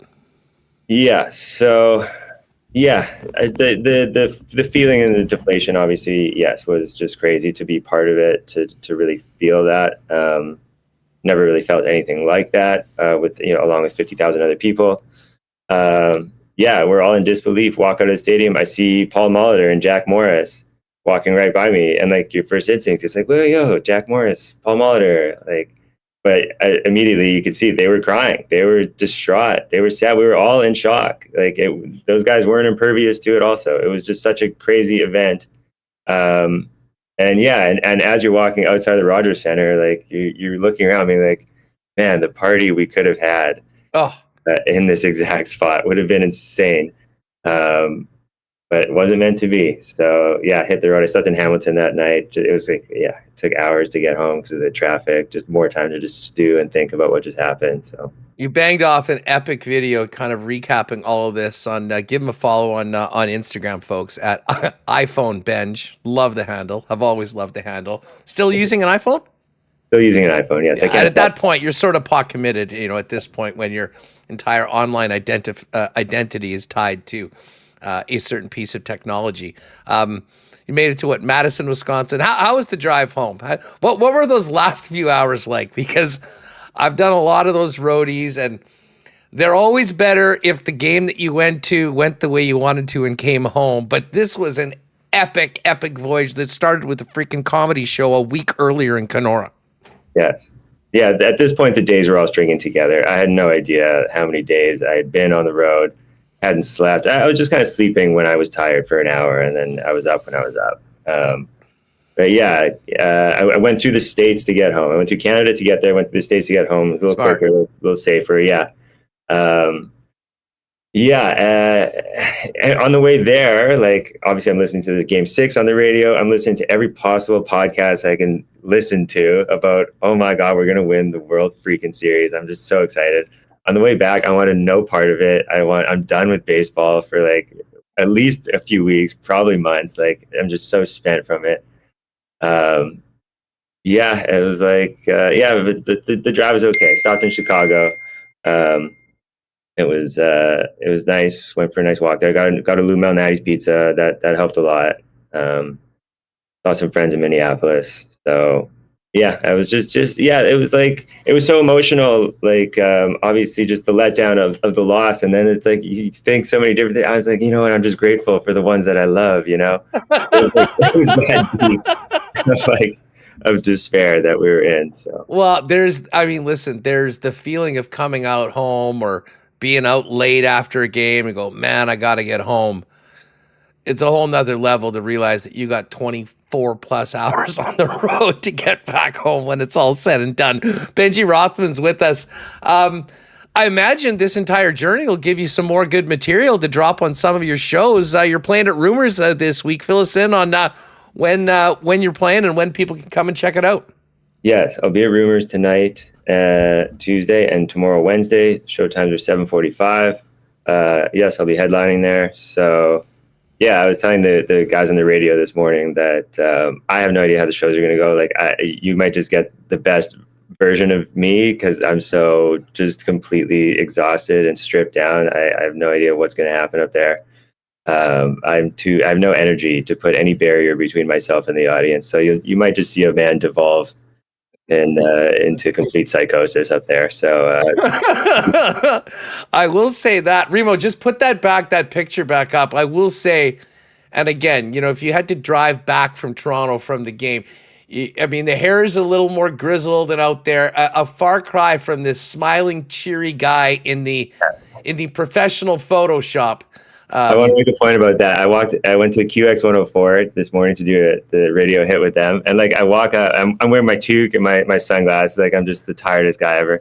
And like, they have that picture, like on the TV screen, like Benji Rothman's coming. And like, I knock on the door and they're like, you can't be here. I was like, no, I'm that guy. Like, they thought I just came off the street. Like, disheveled. Yeah. Oh man! Well, listen, I was very impressed. That's the sort of thing that I would do. Incredible gumption to grab your Pokemon cards, sell them, get into Game 7, and then have to drive 24 freaking hours back from it all. Great stuff. Good luck with the shows. And anything else happening in the city as we head into the holidays? Yeah, if anyone's into comedy, come check out a show at The Basement, which is at the west end of the city, 3740 Portage Avenue. Always a good time. Got some great headliners coming through here. And Lucy's is a new comedy spot in the Exchange in the back of Ashdown Market. Really, really fun shows there all the time. Wednesdays, Fridays. Message me on Instagram anytime you want to come see a show at iPhone Bench. Yeah, if you want to know about comedy shows or Pokemon, at iPhone Bench on X. Hey, dude, great to see you're back safe and sound. Good luck with the show tonight, and great chatting, pal. Thanks for doing this. Thanks, Hess. We'll talk soon. Good stuff. There's our guy, Benji Rothman. Great to have Benji on the show today. I saw that video. I don't know, you have got to be kidding me. And, the one guy that might take some solace in that is Jake, who's going to be joining us in just a moment, because as bad and as down as we all were, but especially he and Pat being in the building, at least he didn't have a 25-hour drive home from the game. That's one of the small victories here. Small victories, folks. We're going to bring in Jake in just a minute. Hey, folks, we don't have much time left to get your tickets in for the HSC Millionaire Home Lottery. We all need the HSC, and the HSC needs you. A massive fundraiser for Manitoba's hospital, the Health Sciences Center, and the Health Sciences Center Foundation. Go to hscmillionaire.com and get your tickets for the grand prize draw, as well as the 50-50 plus and extra cash plus. The extra cash plus is 125 winners, over $170,000 in cash prizes. The 50-50 jackpot is now over $1.2 million, and the winner will take half. But the big prize, of course, is the grand prize, and that will be making somebody Manitoba's next millionaire. The winner will have their choice of one of 5 dream home packages 4 in the greater Winnipeg area, 1 on Vancouver Island, or they can just take $1.25 million cash. And again, all the proceeds of this draw and event go to the Health Sciences Center, Manitoba's hospital. So don't wait. hscmillionaire.com to get your tickets. If you want to buy them in person, pop by London Drugs or your local Red River Co-op location to get those done. Why not question of the day for Not Autocorp at Waverly and McGillivray? And again, we've been talking about just kind of still finishing off this Jays hangover, which will continue coming up in a moment. I'd just like the welfare check on all of the people that really took it hard. How much are you feeling better today? Are you in a better mental space? I am, but I'm just finding it's gonna take a while. Let us know in the chat for the Why Not question of the day for Not Autocorp over at Waverly and McGillivray. We'll get to some fan feedback coming up a little later on. Let's welcome in my pal Jake Bolin-Moss. Didn't have the heart to have him on the program yesterday. I figured it was going to take a little bit of time. Remo, let's bring Jake in. And Jakey, what a run it was. I was envious. Obviously got to hang out with you guys after Yamamoto did it to the Jays the first time, the week before. The weekend, I mean, where are you mentally right now? 48 plus hours after the fact. Yeah, I mean, obviously still pretty bummed about the way it all played out. And, I think I'm kind of I'm not really looking forward to baseball again for a little while here. I had tweeted I hope the 2027 lockout never ends. And basically I'm hoping the league just folds entirely with this Dodgers situation. I don't know. It's frustrating, right? Because the Jays, like people were mad at that Caleb Joseph was like, well, the Jays were the better team and they lost this World Series. Like, that was pretty true. Like, they hit better than the Dodgers did. The Dodgers hit 200 for the entire series. But at the end of the day, the Jays just didn't capitalize on enough of their opportunities to get the job done. And, it's a game of inches, like any sport, really. You talk about the IKF leadoff at third base and people, complaining about not getting the secondary lead. And yeah, I mean, there's a lot you can look back on. And obviously there's a lot of positive you can look back on too. The fact that they got there on a George Springer 7th inning 3-run shot to beat Seattle in the ALCS Game 7. But when you get so close and come up short, it's the part that it's hard to, really process that, the storybook kind of ended how you didn't expect it to end. You felt like they were the true team of destiny. They were going to win this no matter how long it took or what it took. They were going to find a way, and unfortunately, that just wasn't the case. We all had a fun kind of following you and Pat through the playoffs, especially through Game 6 and 7, with some great content from the building. The minute it was over, when it sort of dawned upon me, oh my God, that's it. The head down was a little bit, the bar was silent. And I wasn't going to text you guys because, I mean, we all needed some time. But what did you do after the game? Like, did you just walk out like a zombie, like everybody else? Did you go anywhere? I mean, was there counseling services? You more than anyone probably needed them. Yeah, listen, I'm kind of getting numb to big time losses, Huss. I deal with it every year with my hockey team.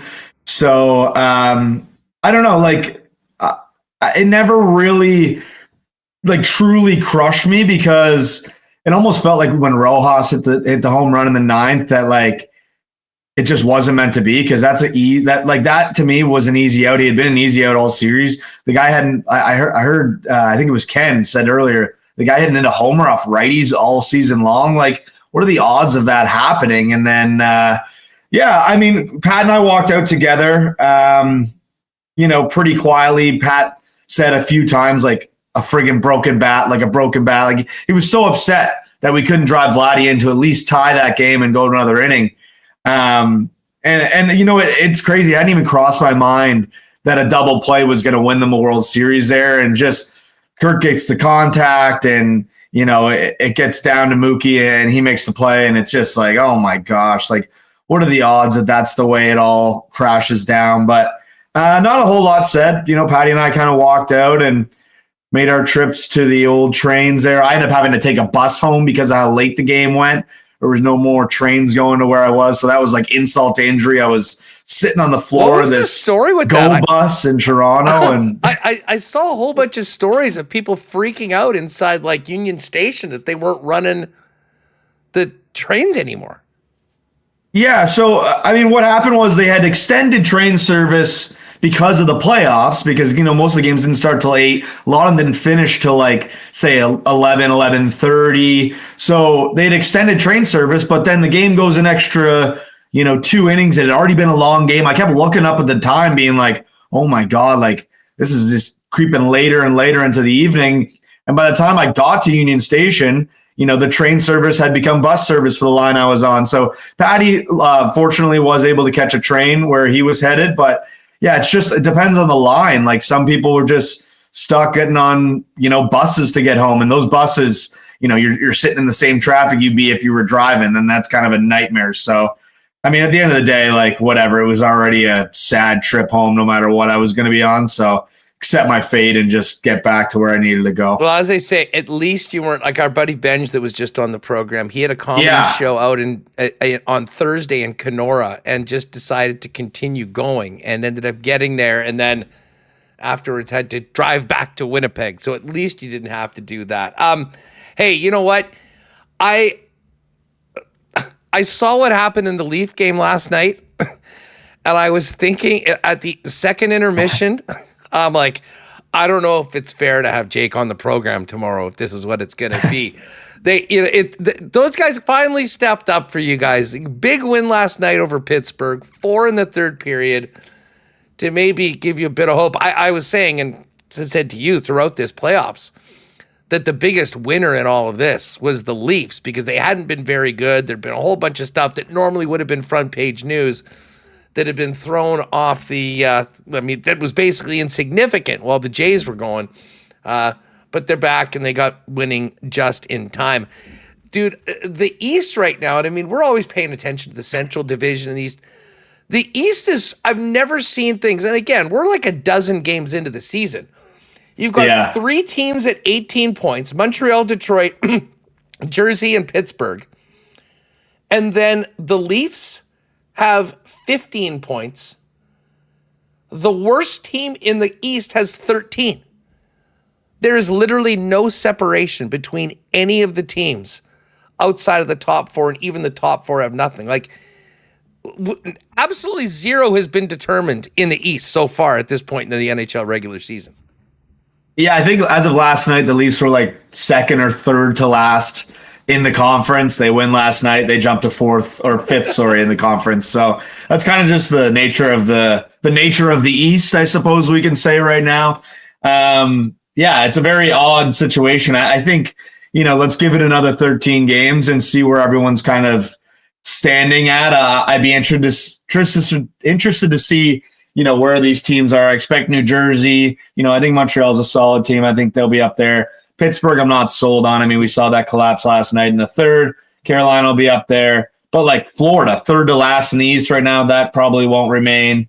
Buffalo, Philly, I can imagine they might stay down there. Washington was a team who had a great season last year. I don't know. It's interesting, Huss. Like, it'll be interesting to see, when we're about 25, 30 games into this thing, how it all shapes out. Because right now, it's as tight as it possibly could be through, a baker's dozen games in the start of the season here. Well, we'll dive into the football scene on Friday with WST winners at 10 o'clock. Just to top it all off, Bombers losing, Jays losing, Chiefs losing. I was 0 against the spread on the weekend. So just an absolute nightmare weekend all around. We move forward, and hopefully that moving forward starts tonight. Gang, the Jets are back in action. Of course, I cooked up a Ride with Huss parlay. If it ain't broke, don't fix it. Jets to win, Mark Scheifele to score, Josh Morrissey to get a point. You heard those numbers that were rolled out by Ken when he was on with us. That's boosted to 6-1, plus 600. You're going to get that in the WST, Winnipeg Sports Talk parlay. But if you look at the Coolbet exclusives, not too often the Jets get the top billing, especially on such a big day. Welcome back, Cap. Jets to win and Adam Lowry to get a point in the Coolbet exclusives over at plus 350. Jets, for that matter, are an underdog in this game tonight, plus 110. The Kings, who haven't won at home yet this year, minus 130. Certainly the Jets have been playing better as of late. We'll see whether they can keep it going. They have not historically been very good at crypto.com or whatever the hell it's called these days. But the Jets plus 110 on the money line to win the game. Tonight, a ton of games. We got Utah in Buffalo. Utah's a minus 135 fave. The Habs minus 159 at home against the Flyers. The Islanders minus 159 home to the Bruins. Carolina and the Rangers, pretty much a pick 'em. Carolina, a slight favorite. Dallas, no Ottinger tonight. It'll be Casey DeSmith playing Edmonton, who lost to St. Louis last night. Dallas minus 125. Minnesota, big favorite over Nashville. Great game. Tampa, who's won 5 in a row after that ugly start. They're in Colorado to take on the Avs with just one regulation loss. Colorado minus 147. The Panthers are a minus 159 favorite in Anaheim against the Ducks. Ducks are live tonight. That might end up on my card. Vegas minus 192 home to Detroit. And that final game, we got a 9:37 puck drop tonight, folks. Jets plus 110, as we mentioned, Kings minus 130. But Jake, before we go, I just wanted to let people know that the futures are up. And we had a couple people asking about Mark Scheifele. And we've made sure Mark Scheifele is in. Now, Scheifele is the leading scorer in the league right now. Mark Scheifele is 10th highest, and it's 65-1 to win the Art Ross Trophy behind McDavid, McKinnon, Eichel, Kaprizov, Draisaitl, Kucherov, Nakash, Pasta, and Jack Hughes. So if you want to put a small little sprinkle on Scheifele to do something that no Jet's ever done, win an Art Ross Trophy, he's at 65-1. The Rocket Richard numbers are there. He's just one off. He's 30-1, along with Kyle Connor, also 30-1 to win that award. The most interesting battles to me, Jake, when we look at the futures are the Norris Trophy. Cale Makar, no surprise, he's the favorite right now at minus 135. Quinn Hughes plus 350, then a big gap.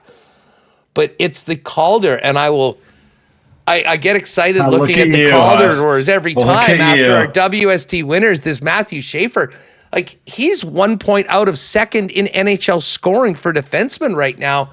But it's wild at how that number is moved. I mean, after the first week of the season, he went from 17-1 to 4. Then he was at 2. He's now the favorite at plus 120 over Demidov, who's still a plus 175. That was his preseason number. But it seems like everyone else has fallen back. Matthew Schaefer's taken over the lead, and Demidov is really the other guy that at this point is live for the Rookie of the Year. Yeah, I think the positive with Schaefer, Huss, and, hopefully we can hold on to this, for your sake, but I think it's the usage, right? This guy's he's getting treated like a number one defenseman as a rookie. They got rid of Noah Dobson in the offseason. They sent him to Montreal. So, you kind of have a guy like this slide in, and he plays great defense. He's great offensively. He is very much a Cale Makar type of player. I know he's young, and I know that's like early to say, but I think just like if you're a New York Islanders fan, you're pretty excited about this guy. The thing with Demidov, and I think that will also benefit you in this bet, is, there's a lot of guys around him doing a whole lot. You look at the league lead in points. Nick Suzuki's 6th. He's got 18 points. Cole Caulfield's got 15 points, 23rd on the list. Lane Hudson's up there. So it's kind of more committee there in Montreal, where, the big output right now on New York, especially from the back end, is coming from Matthew Schaefer. Yeah, it's wild. Like, I just click on the Islanders here and on stats, and the ice time for these players. Schaefer leads the Islanders at 21.56 a game. No other defenseman is even close. I think Tony DeAngelo's got 18 minutes a game. I mean, now 4+ more minutes a game, more than everyone. I guess Romanov's getting in. He's only played 7 games, but he's at 19. It's just been, this kid is so much fun to watch. Finally, listen, there hasn't been many reasons, excuse me, to watch the Islanders as of late.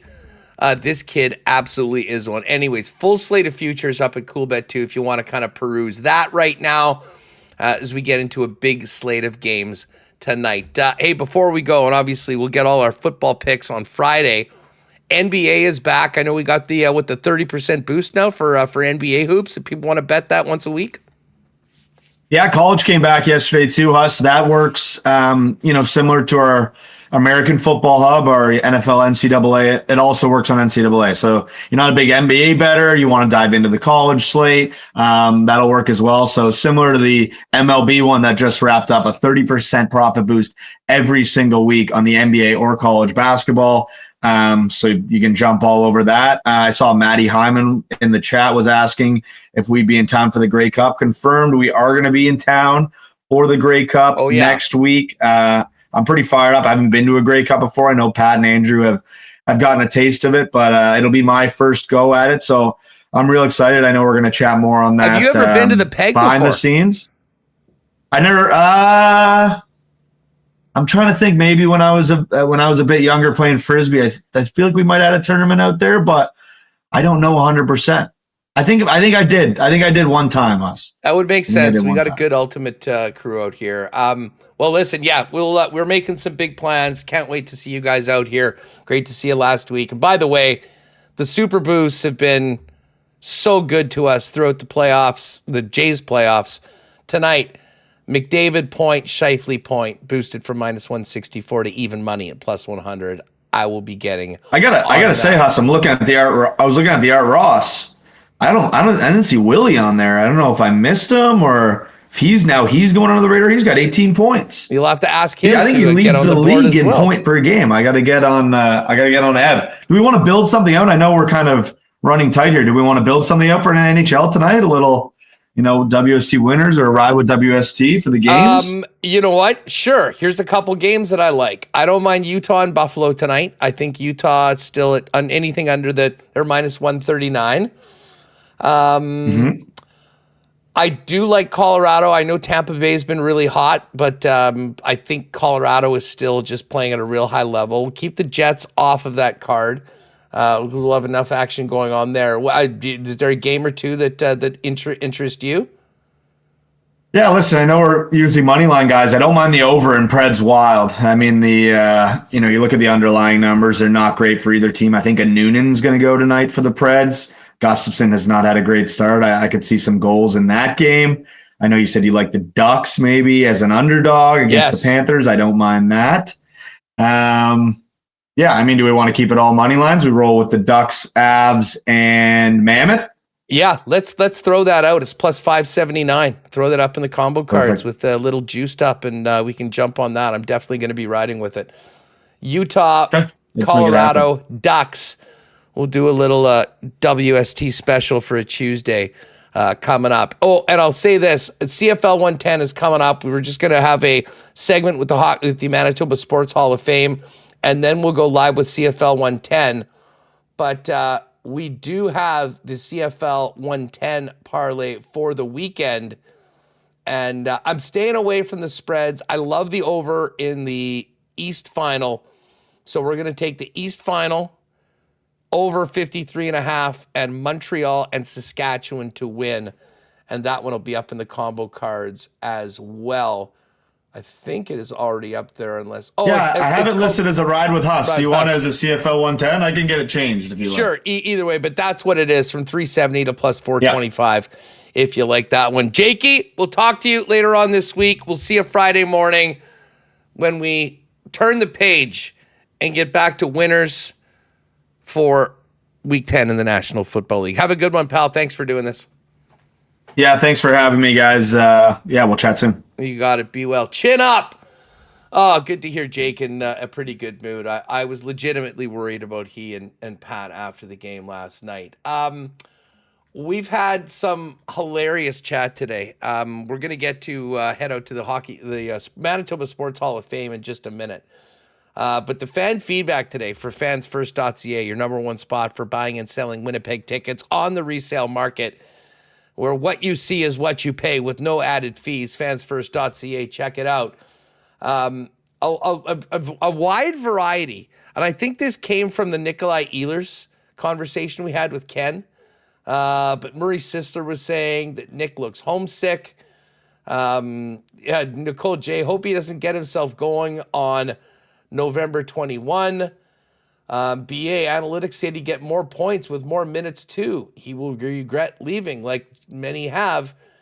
And then that turned into all the guys that have left that have won Stanley Cups. And I see Johnny Oduya and Nate Schmidt and Dmitry Kulikov, who could forget our guy Stenny and Ron Hainsey. So everyone having a lot of fun with that in the chat today. Fan feedback, as always, brought to you by Fans First, by fans, for fans, no fees.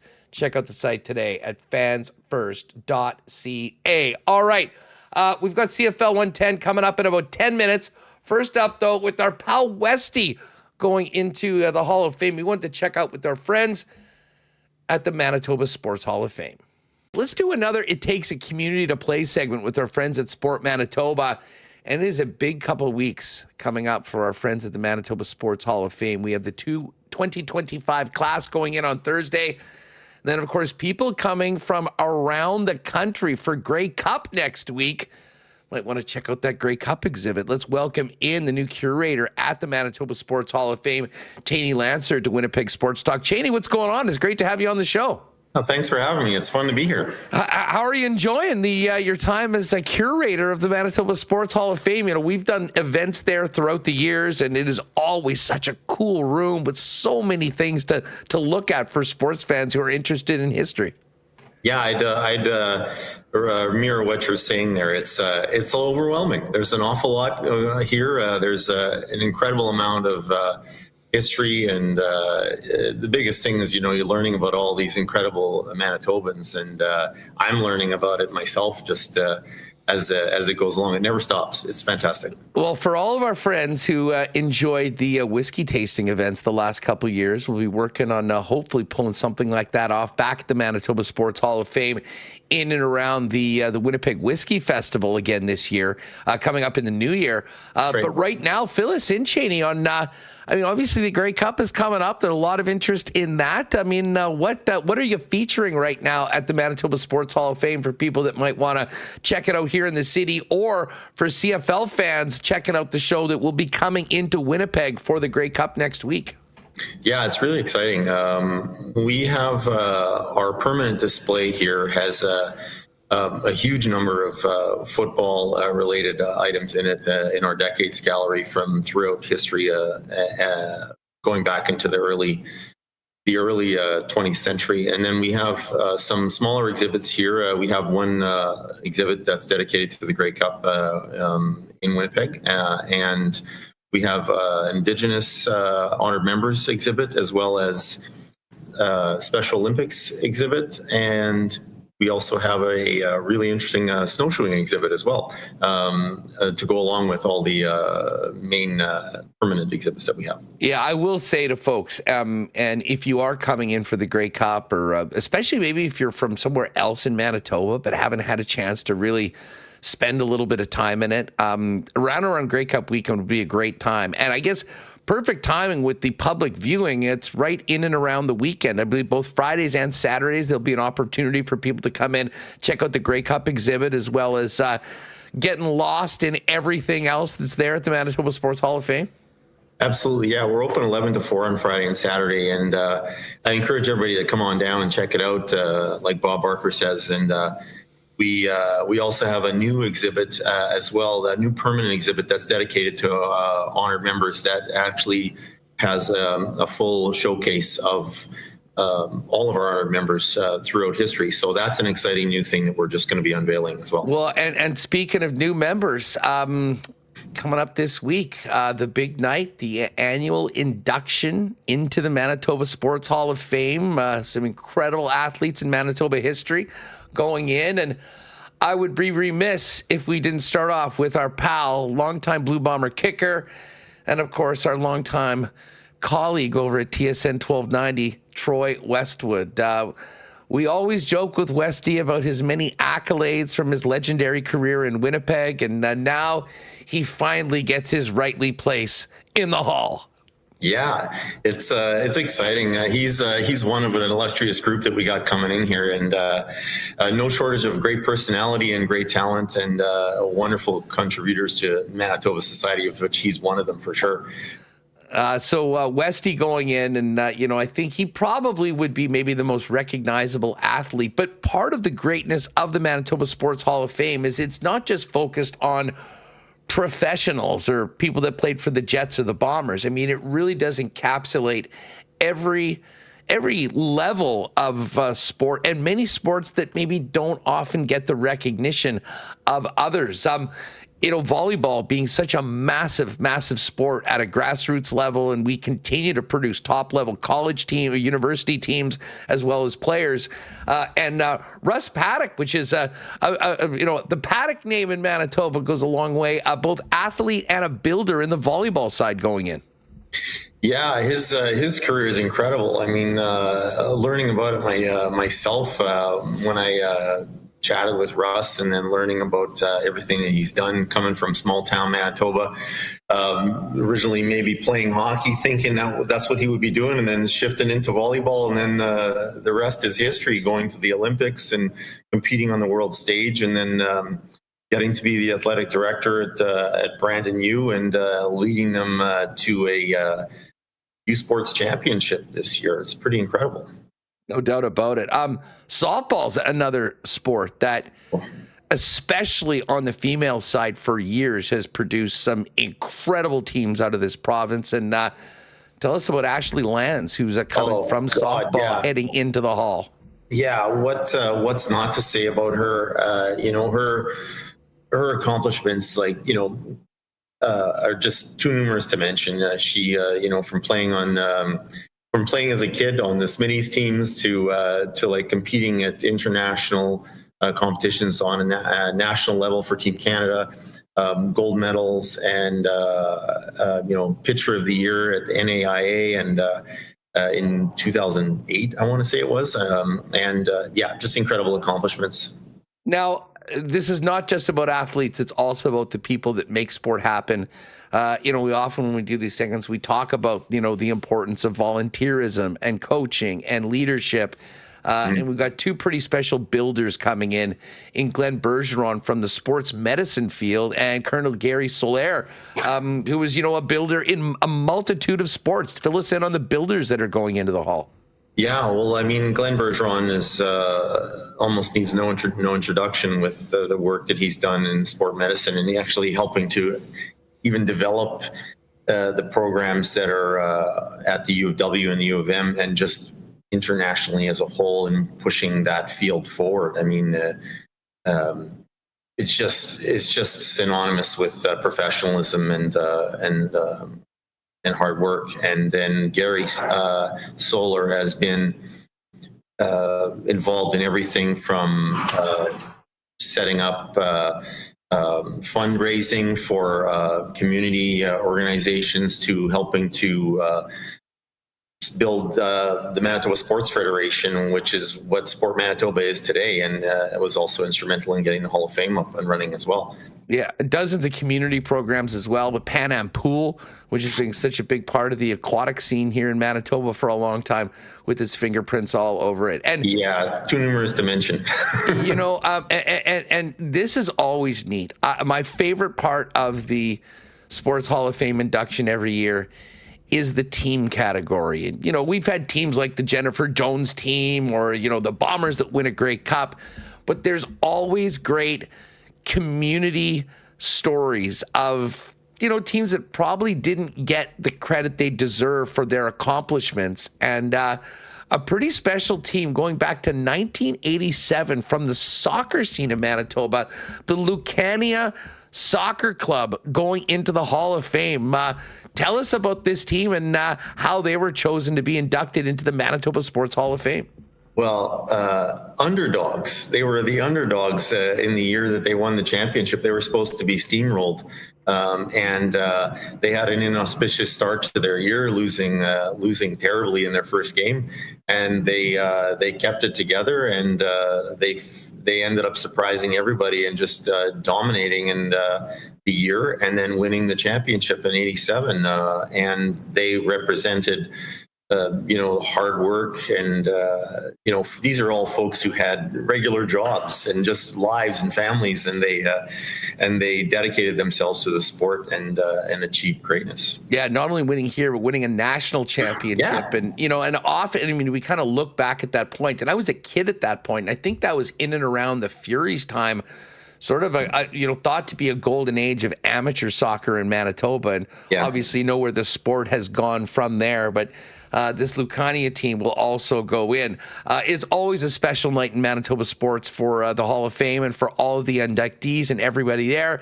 It is going on Thursday night, November 6th, 7:30 p.m. at the Victoria Inn. Still any tickets for the event available? Yeah, you have till midnight tonight to get your tickets, so get them while you still can. Get on over to Manitoba Sports Hall of Fame. You can click on the link and get your tickets, and welcome in Westy and the rest of the class of 2025 to the Manitoba Sports Hall of Fame. Cheney, just quickly, for folks that want more information on the hall, on hours, on the exhibits, everything, where can people go online to get more info? You just got to do a Google search of the Manitoba Sports Hall of Fame, and we'll be the first thing that pops up. And if you go to Sport Manitoba's website as well, we're there. Cheney, all the best with the event this week, Grey Cup week, and moving forward into 2026. Thanks for doing this. Thanks very much. All right, congrats again to Westy and all the rest of the class of 2025. Thursday night, Victoria Inn. If you want to join in and see Westy go into the hall, get your tickets today before midnight, as Cheney just mentioned. All right. We are just about finished with the show, but the party is going to continue because we've got CFL 110 coming up in about 5 minutes from right now. But let's bring in Michael Remis in here. And Reem, a very busy day in the National Football League, as today was the NFL trade deadline. There's been a couple teams that have been quite busy, namely the New York Jets. Yeah, NFL trade deadline usually kind of quiet, but the Jets are certainly unloading with cornerback Sauce Gardner to the Indianapolis Colts, who are having a great season, for 2 first-round picks, and receiver A.D. Mitchell. What are the other? I think they're making some other. Quinnen Williams. Yes. Quinnen Williams also got traded from the Jets to the Dallas Cowboys. Just looking to see what the return was. Jets are getting a 2026 second-round pick, a 27 first-round pick, and defensive tackle Mazi Smith. So the Jets today traded away 2 pretty important players on a defense that is, I guess, decent, but we know where they are in the standings. And they got 3 first-rounders and a second-rounder. I got to say, I think Joe Douglas actually cooked today. I mean, it doesn't make them good anytime soon. So if you're a Jets fan, I think it just prolongs the suffering. New York Jets, not Winnipeg Jets, but prolongs the suffering. But we'll see what they do with the picks coming up. There were some rumors about them trading Breece Hall, the running back, as well. So this is all happening during the show. We'll wait and see. And the other trade that happened to us was the New Orleans Saints trading receiver Rashid Shaheed to the Seattle Seahawks, who just had a great showing on Sunday Night Football. So they get some help. There's Cooper Kupps. He's been in and out of the lineup. They got the young receiver Horton, but man, JSN is having a historic season, and him and Shaheed, a nice 1-2 there. Well, Shaheed is the opposite of a possession receiver. Yes. He is the human swing for the fences, to use a baseball analogy. I mean, he's the master of 1 catch for 75 yards and a touchdown.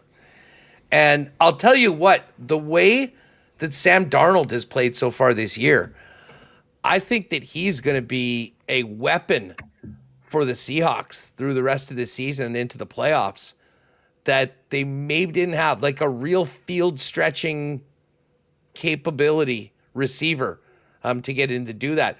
The one guy that a lot of people thought would be on the move was A.J. Brown, but Adam Schefter reporting that he, despite all the reported friction behind the scenes, that he won't be traded by today's deadline. And I can't say I'm surprised with that. I mean, listen, if you're going to do that, do it in the offseason. You're looking to defend a Super Bowl championship. The Eagles are still right in the mix and will win the NFC East. So how can you get rid of your number one receiver at a time like this? Not surprised that didn't happen.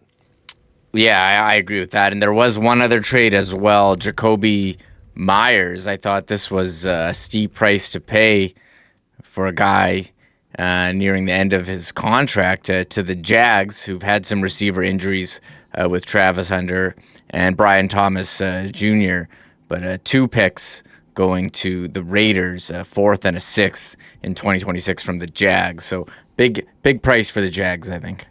The guys that we thought might be traded, Trey Hendrickson from Cincinnati, Jalen Waddle, Chris Olave, still not traded, and don't think that will be in. Although Howie Roseman always seems to be all in on the deadline day. Would love to have seen the Chiefs maybe add to the backfield. Nothing on Breece Hall, Reem? I haven't seen anything. I had an alert saying they were looking at it, but I'm not 100%. Well, as they say, we'll stay on top of this, but it is about that time for CFL 110. We will do a self-raid and hit that. So, kind of a lot of Bomber talk on this one, where the team goes from here. And, of course, looking ahead to the East and West semis. We got the parlay up in the combo cards over at Coolbet. So don't go anywhere, folks. CFL 110 live right now. Huge thanks to all of our sponsors. Thanks to Cheney Lancer, Jake Bolin-Moss, Benji Rothman, Dennis Bernstein, Ken Wiebe, of course, Remis for the production. Make sure to go to Instagram or wherever you see our little McDonald's thing and give a like, maybe a fun comment. It'll help us crank that out. So please do that. And in the meantime, have a great night. Enjoy the Jets game this evening. And join us tomorrow for a full breakdown of tonight's game and a look ahead to the rest of the road trip and the next stop in San Jose for your Winnipeg Jets. For Michael Remis and Andrew Paterson, CFL 110 is now on WST. Oh my God! Oh! Shut it down! Let's go home! Thanks for tuning in to Winnipeg Sports Talk Daily. Make sure to subscribe on YouTube and your favorite podcast feed at winnipegsportstalk.com.